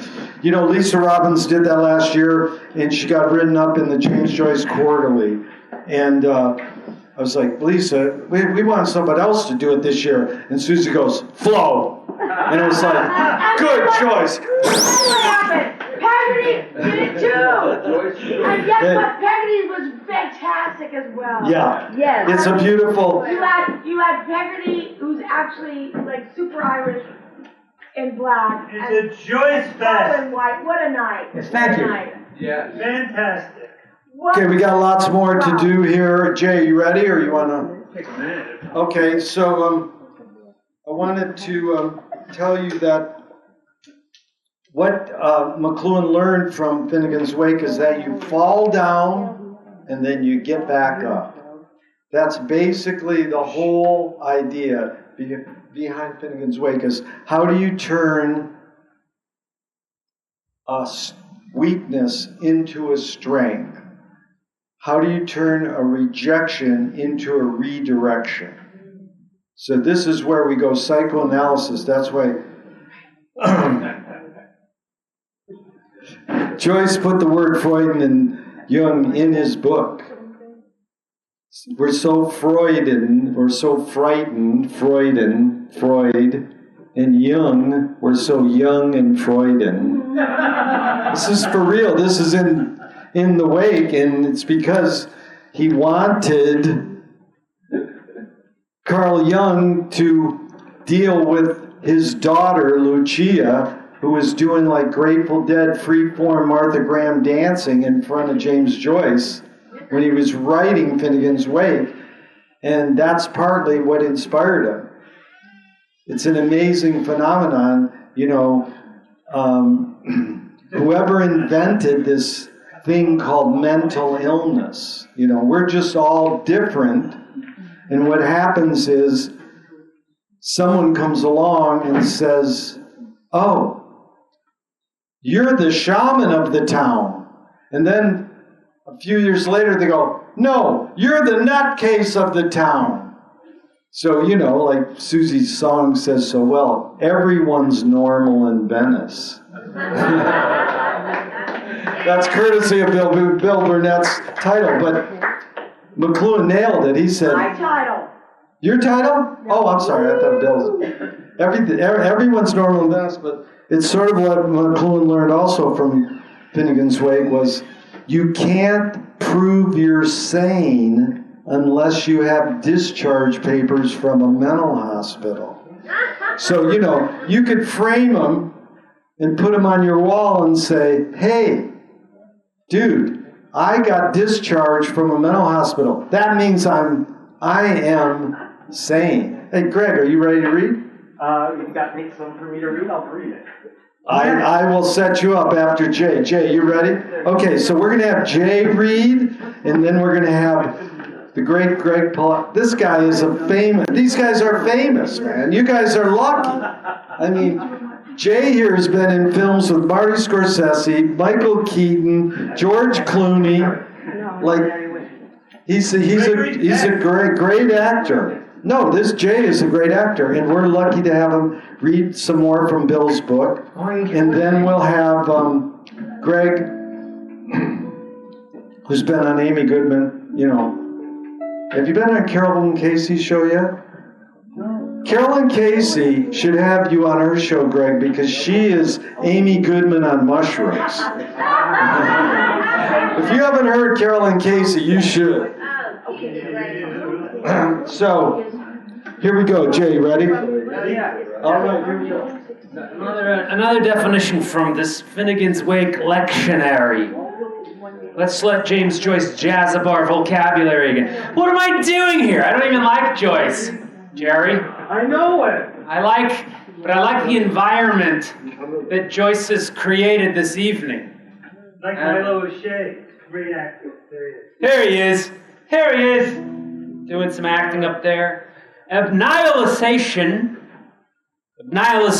from nothing, the annihilation or the complete destruction of something back to nothing. Joyce maintained that while he created Ulysses out of next to nothing, He was creating Finnegan's Wake out of nothing. The Latin ab nihil, for from nothing, and the philosophical meaning of nihilism as the denial of all existence come into play here. The meaning in the wake is to the wiping out of words altogether. The abnihilization of the etym, as etymon is the original sense or meaning of a word. There is also present the annihilation, splitting of an atom, in this case a word, to release the great power stored within. Certainly, some critics have said that Finnegan's Wake was an attempt to destroy literature. I might tend to agree with that. Joyce's younger brother himself, Stanislaus, described the wake as the witless wandering of literature before its final extinction.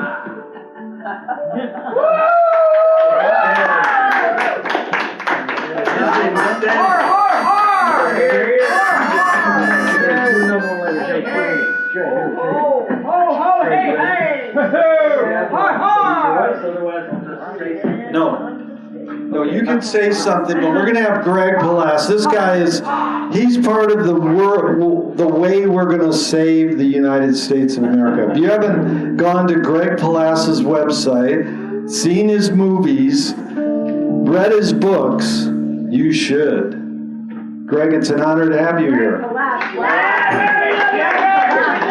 What I'm going to have is, I'm going to set up Greg. He's going to read two little parts from Finnegan's Wake. That is the end of the book on page 628, where it ends mid-sentence, and it picks right back up at the beginning of the book on page 3.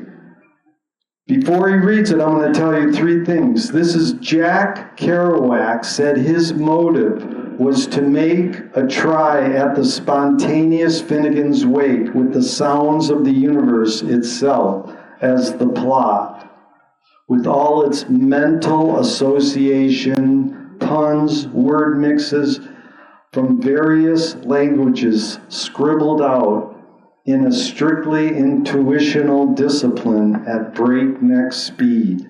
What the fuck does that mean? I'll tell you what, that was a very good question, Greg. I wouldn't want to ruin it with an answer, but I'll tell you what it is. What it means is, if you see the Jack Kerouac film, On the Road, it's not a great film. Kristen Stewart's in it. It's pretty good, but there's one scene that's amazing, and it's Jack and his buddy see, what's the guy's name? Cassidy. Huh? Neil Cassidy. No, they see the black guy singing jazz. Slim Gaylord. Slim Gaylord singing. That's what it is. It's like bebop jazz singing. And Slim Gaylord, his lyrics were so amazing, a black man singing about dunking bagels, that Ronald and Nancy Reagan memorized every Slim Gaylord lyric. Wow. So this is universal, how gobbledygook is what we learn when our parents start reading to us as children. We can't understand the symbols of the letters, but we make like we can because we want to hear our parents say the words out loud before we can even read the words. So they're prepping you. Every parent preps you for the experience of reading Finnegan's Wake out loud with a group of people, because it's turning an eye experience, which is literature is an eye experience, into an ear experience. So you have to hear Finnegan's Wake mispronunciated. I know you're like me, you all got good educations. And you see these words pronounced, and you're hearing them. So it makes you more aware of each syllable on the construction of that sentence. That's why I put up flyers here to get all the old fuck poets. Like Steve was one of them, and now he's refreshed and new, and he sees the light. to come to our Finnegan's Wake reading club once. I mean, Peggotty came once, Ellen Mabey came once, S.A., no way. Richard Modiani can recite the Wake, never came. S.A. never came. Michael C. Ford never came. So I put up this flyer out here in the lobby with Patti Smith, Jack Kerouac, and Philip K. Dick all praising Finnegan's Wake. And none of them come. It doesn't matter. All they're heroes. But these 18-year-old kids like your age will all go to Crossroads. I mean, when you were 18, they all go to Crossroads. Their parents run Hollywood. They see the flyer and they come to my wake group. So it's like, yeah, see, it worked. Here's Patti Smith. Finnegan's Wake is more than a book. It contains the world. So owning it is like having the essence of everything. I feel like it might just as well be Sumerian texts. Here's Philip K. Dick, who used to do writing workshops at the Venice Public Library. Guy in the canals produced his first big film, and then Hollywood made, as Mike Tyson said, a Brazilian amount of dollars from him. Even though the CIA did whatever they had to do to Philip K. Dick. Here's Philip K. Dick. I'm going to prove that Finnegan's Wake is an information pool based on computer memory systems that didn't exist until centuries after Joyce's era.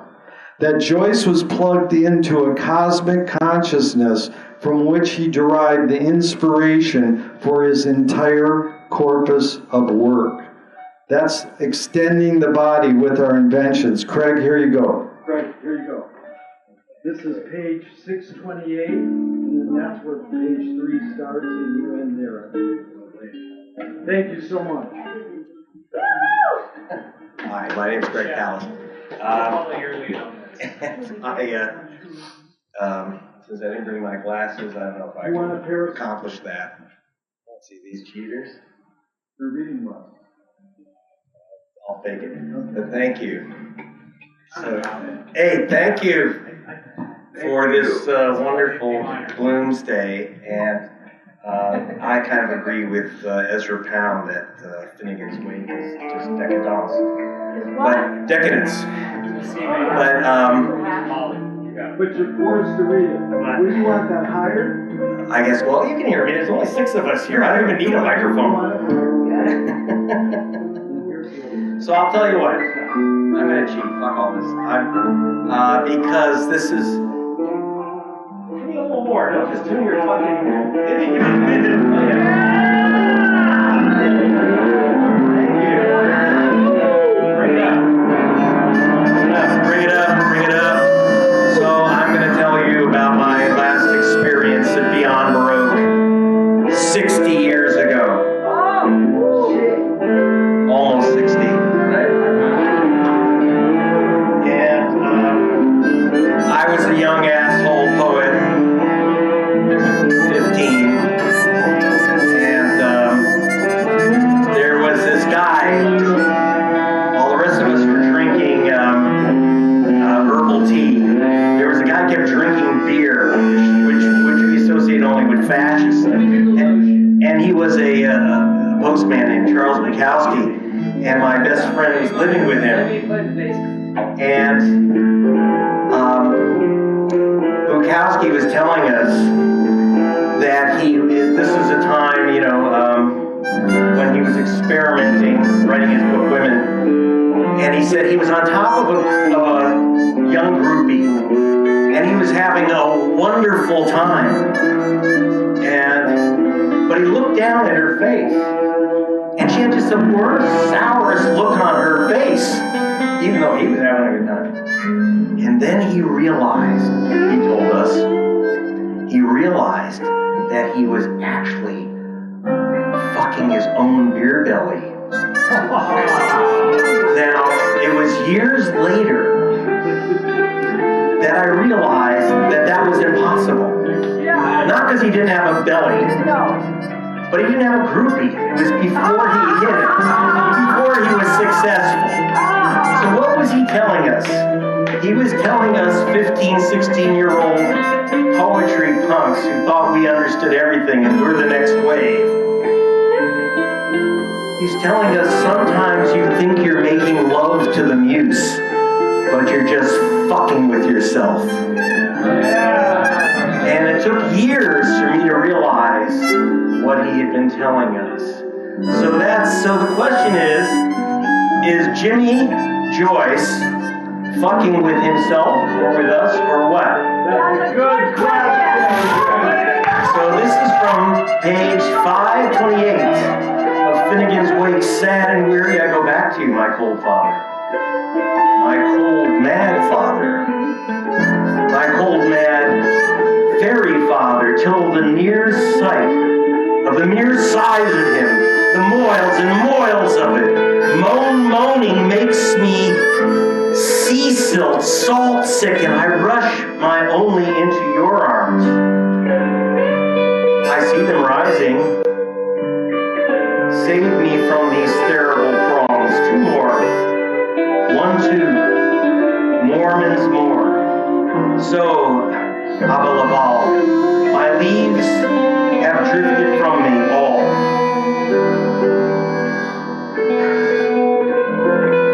I die down to his feet, humbly, dumbly, only to wash up. Yes, did.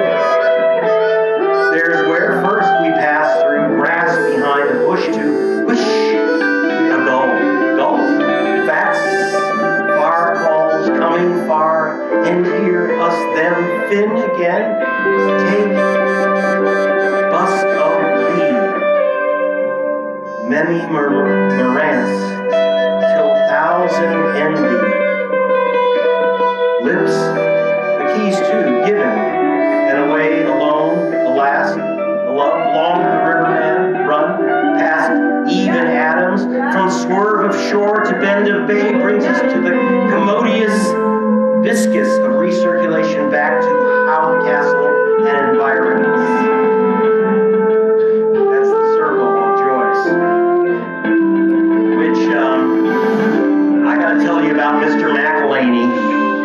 Mr. McElhaney, my Joyce teacher at the University of Chicago. So I spent every night, well, first I did a short paper on, this takes me back, this paper on Portrait of the Artist as a young man. And I had this professor come in from Oxford, and he gave me an A+, and he read it to the class, which got me a night with Vidya Ramachandran. And so I said, I'm going now for Susie Zesh, okay? And that would require something even bigger. So I took this Joyce class, and with this guy McElhaney, whatever his name was, I just made up that name because I have a friend named John McElhaney. He says there's nothing wrong with being Irish. Irish is just a terrible, terrible shame. And so I did a paper on Ulysses, and I can quote, it's horn by horn, steely ringing, etc. So I could quote you a lot of Ulysses, which you don't really fucking need right now. So I said, this is my masterpiece. And this was a very difficult time for young men, because women were still wearing pantyhose, okay? And so, Suzesh, here I come, as Joyce would say, more than once. And he gave me a D-. So that's why I'm here tonight, because I hope he would show up. I hope he would show up, and I would put my bestsellers right up his rectum. Yeah! But then what's the point? As we've learned with Trump, you're still not going to get Susie Zesh. So that's my story. It's a tough one. And I wouldn't repeat it except to my closest friends like you. And now, I want you to look at this and forget everything I've told you.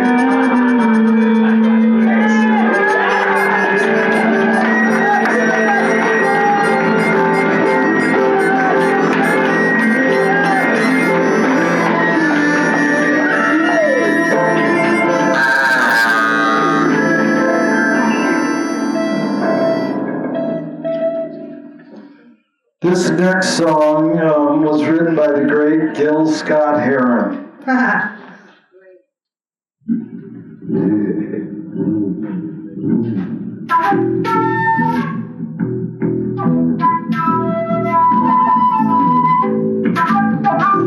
And you know that words evoke more than their meaning. So we want to evolve. And that, if you realize, the word love is in evolution. And really what we want to do is re-evolution.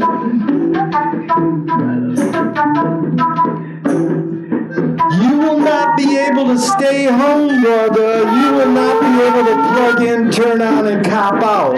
You will not be able to lose yourself on Skag and skip out for beer during commercials, because the revolution will not be cell phone.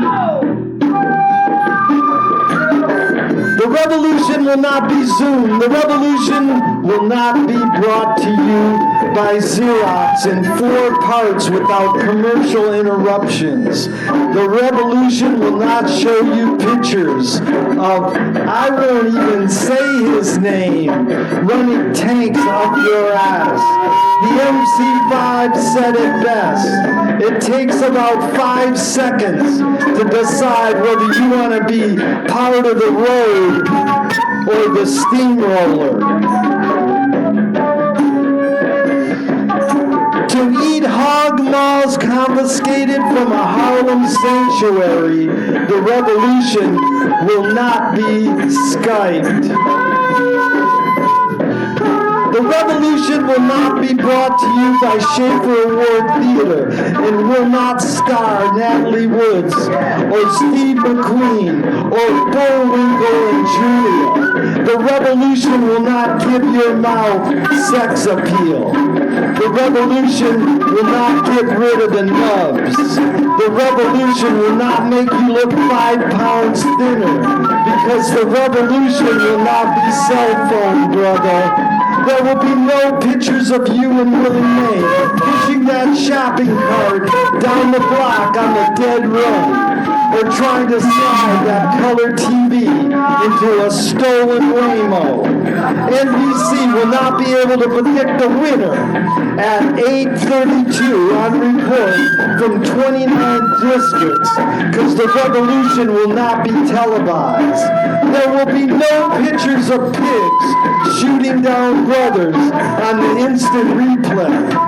There will be no pictures of pigs shooting down governors on the instant replay. There will be no pictures of Lady Young being run out of Harlem on a rail with a brand new process. There will be no slow motion or still lifes of Roy Wilkins, Peter Thiel strolling through Watts in a red, black, green liberation suit that has been saving for a special occasion. Green Acres, Stephen Colbert in Hooterville Junction will no longer be so damn relevant.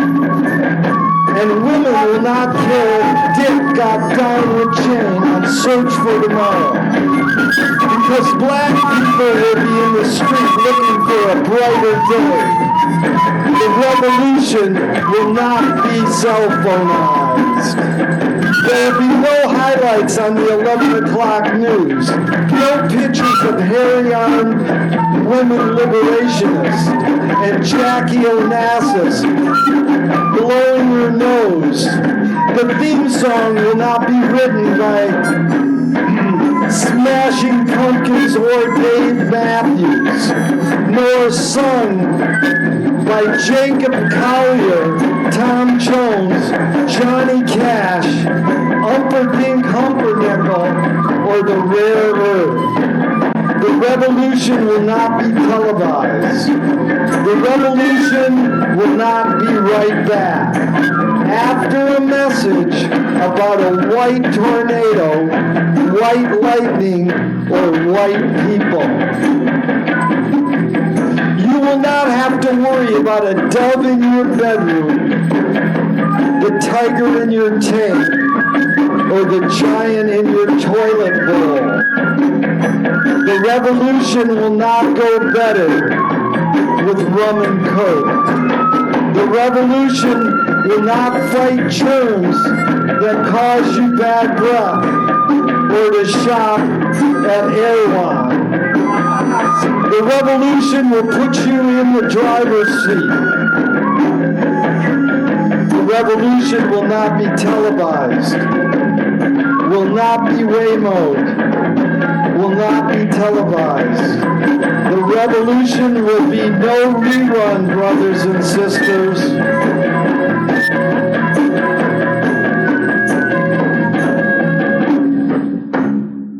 The revolution will be live.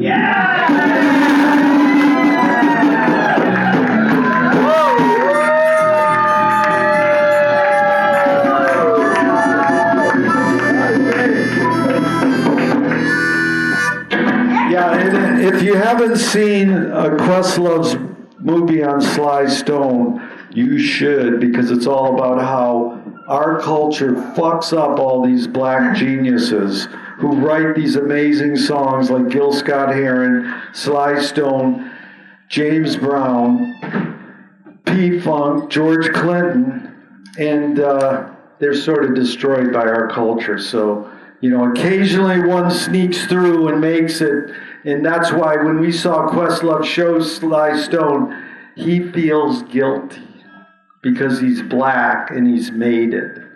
So it's a good thing to reflect upon. We're going to go right into another culture that we screwed the fuck out of, and that was the American Indians. Jim Pepper. Say it again? First Nations. Yeah. So this song is written by Jim Pepper, who's an American Indian jazz saxophonist. It's called Wichita. Hope Zane comes up here and sings it with us. Anybody else who knows this song, come up on stage and help us sing this song. It's a peyote song celebrating American Indians, indigenous culture. We all know how we screwed these people. That's why Joyce was always writing books about how art can save us from war. That the bottom line is a word he invented called mama fista. And that is a take, words evoke more than their meaning, a take on the word manifesto.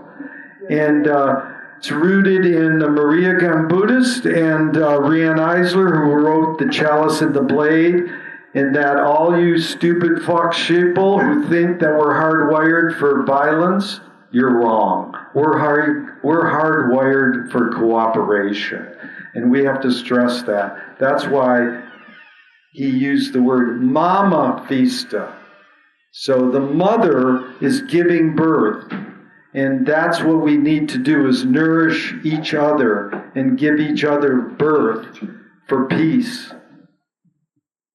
Okay, how that? Everybody hit their chest.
to shine, I don't mind.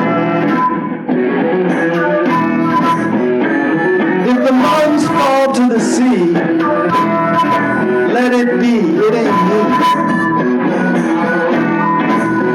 'Cause I got my own world to live through. And hey, I ain't gonna copy you.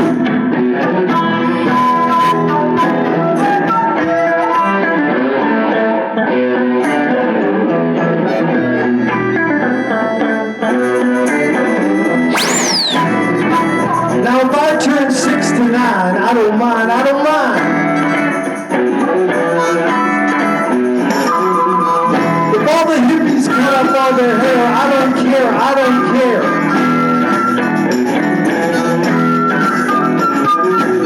I got my own world to live through, and I ain't gonna copy you. White-colored conservative flashing down the street, pointing your plastic finger at me, hoping soon my kind will drop and die. I'm gonna wave my big flag high, high, high, high.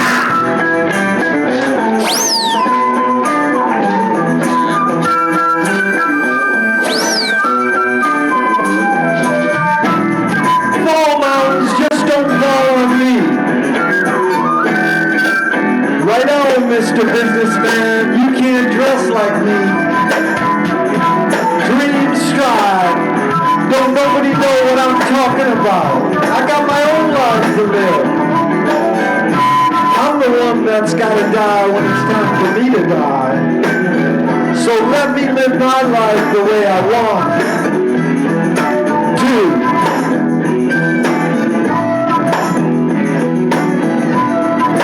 Play on, chef.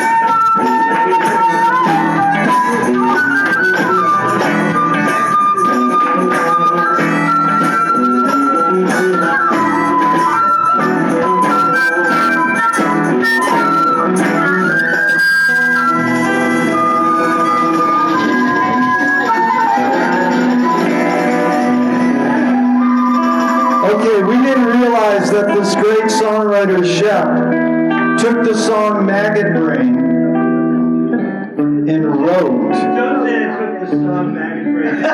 Okay, what should I say? It's got the same changes. Okay.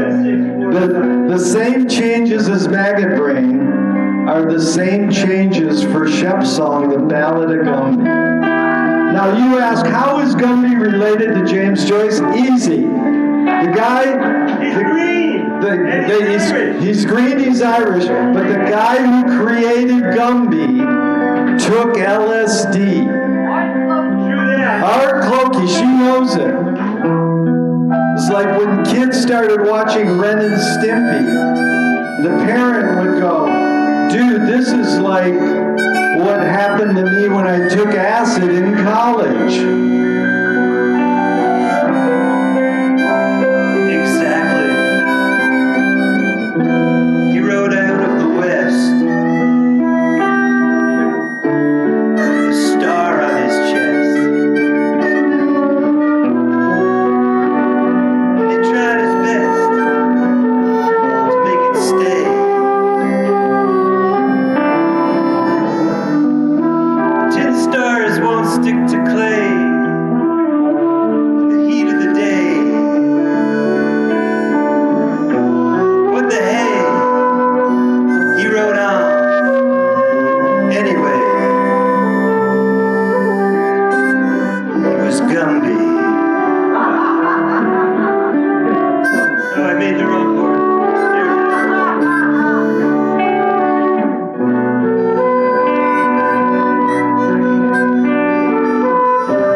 whole saloon started to roar. Had a little ring on me.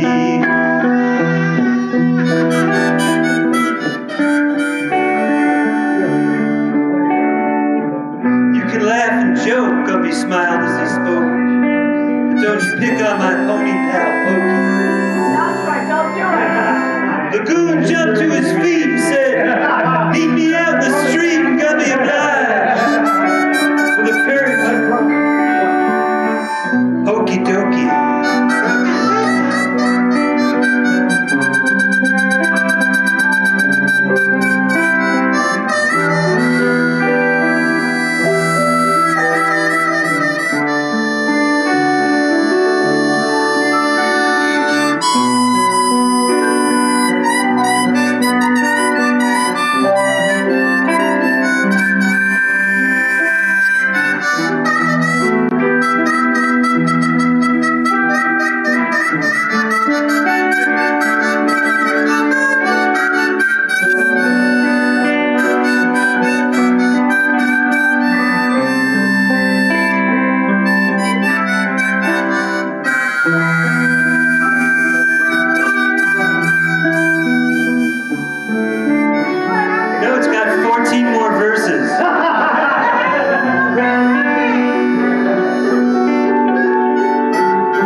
We want to thank you, and we want to thank Daryl right here. He's been a supporter of our venues for so many years. Thank you, Daryl, for showing up. Andy, thank you. All you people in this audience have been amazing. It's so cool that you drank the Kool-Aid, you stayed till the end. It's amazing. How do they do it, Greg? We're masochists. We're reinventing MK Ultra. Pull the wool over your own eyes. So for our final benediction, we're going to have Jay do a little more on breaking down the words. That's what Joyce was about. If you watched these subtitles on this amazing film here, you'd see how often it's synchronized with what all these gentlemen were doing on their instruments. I don't know what they were doing, but they all come from good families, I'll tell you that. We were dressed while we were doing it, though. Oh, that's good. Okay, I'm going to set up laugh tears. Listen to this word from Finnegan's Way. He adds, this is not in this book, but if you take the word laughter and you take the word laughter and you add the letter A and you add the letter S, you turn it into laugh tears. Okay, that's the human condition. You laugh and you cry. That's a pretty good little mashup. But most people don't know that A and S spell the word as, which is a metaphor, and all words are metaphoric. Are they? Yes, all words are made up and they're all metaphoric. Wait, and why are they metaphoric? I'll have to answer that question later because we're running out of time. In bed. But listen to this. Here's what, as Jay is reading, you guys can multitask. I know you're all capable of doing this for the final benediction. As Jay is reading, think, if all words are metaphorical, then what is the word literal a metaphor for? That's not right. But Jerry, that's not right. You're a metaphor. That ain't right. You're a metaphor. Man's reach should exceed his grasp, or what's a metaphor? That's it, Jay. Yeah. That's it. Oh my God. Laugh tears. Laugh tears is a word that appears in Finnegan's Wake. Tears that result from making sounds of mirth or laughing, as in, he laughed so hard he cried. Those are laugh tears. Yes, they are. Or have you ever cried? And said something like, "Don't make me laugh." Laughter mixed with sorrow. Maybe best described in a stanza of Percy Bysshe Shelley's poem To a Skylark. We look before and after and pine for what is not. Our sincerest laughter with some pain is fraught. Our sweetest songs are those that tell of saddest thought. Laughter becomes the handmaid of sorrow because humor is so often the only way to deal with something somewhat successfully, like tragedy. Year, and laugh tears. This sounds like a cheer. Let's hear it for laughter.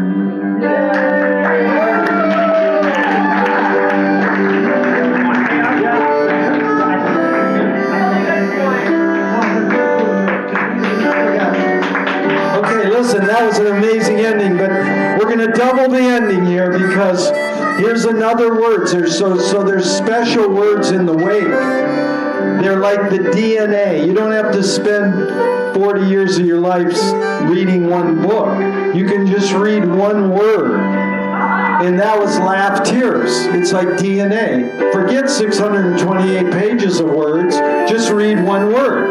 Another word that captures the wake is chaos and cosmos blended together. Boom. Chiasmos. You gonna do that one, Jay? And the other one is corpse. Cropsy. Corpse and crops. Death and life. Go ahead, Jay. Maybe at the end of the night we can say good bark. Good bark. Good bark. Chiasmos. While the cosmos is considered orderly, harmonious, a system of the universe, Chiasmos is the exact opposite, the completely confused, disordered, and chaotic universe. Or the cosmos in chaos. Every person, place, and thing in the chiasmos of the Allah anyway connected with the godly dumped. Commenting on this disordered creation, Finfordham writes, Chiasmos, however, is an aptly disunified concept. Voicing the word chiasmus or arch, that symbol of structural harmony and in itself a bridge. Like so many of the words in the wake themselves, a bridge between chaos and cosmos.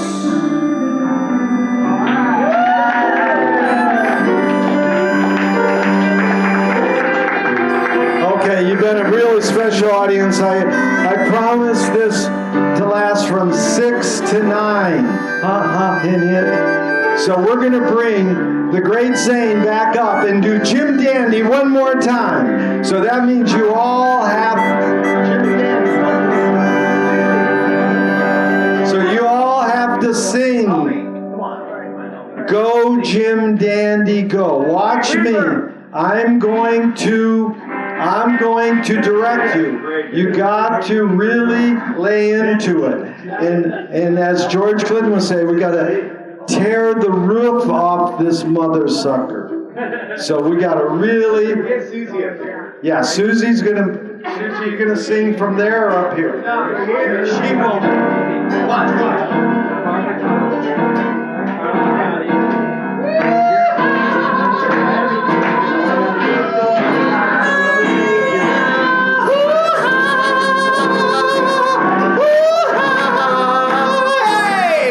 Jim Daddy to the rescue!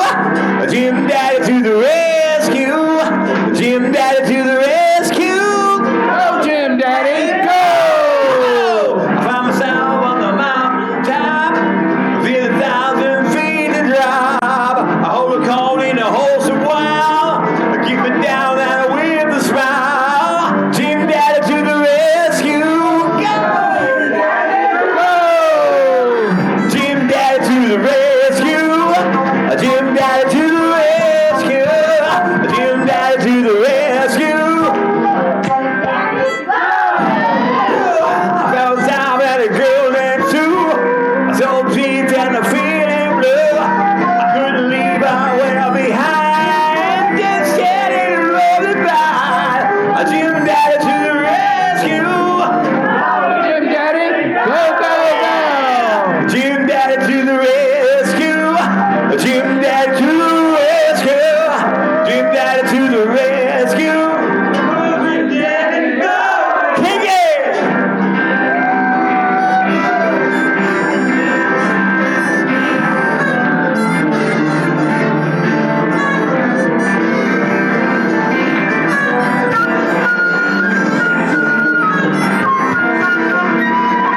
I was riding on a submarine.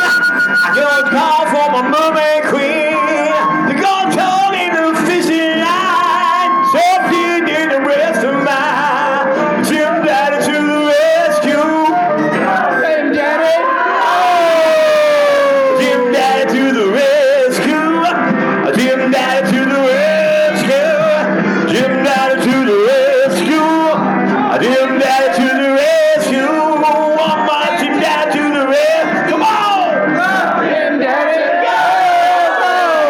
Come and go on a DC plane. I feel the cold and the Medicaid. I don't mind the calling road. I'm standing in a can of water.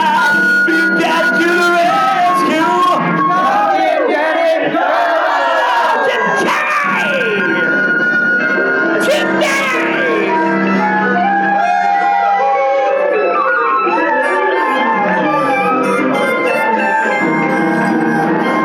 Okay, we want to thank everybody who came tonight. Give yourself a big hand. Walter Jackson on piano, Polly on harmonica, Shep on mandolin, Sam on guitar, Stewie on flute. All the readers, thank you so much. I want to thank Eric. Yeah, thank you. Let me leave you with some wisdom from James Joyce. He says in Finnegan's Wake, remember to forget. One time I was introducing all my band members and I forgot the drummer's name. And boy, he wouldn't talk to me for years. And my other friend said, Ralph is a stupid name anyways. So it's all about having fun. That's what Finnegan's Wake is. Fun for all. Funeral. Let's hear for the piano player. Jackson on piano. Thank you, Jackson. Polly Day on Shep on original Gumby song. Sam on heavy metal. Stewie on flute.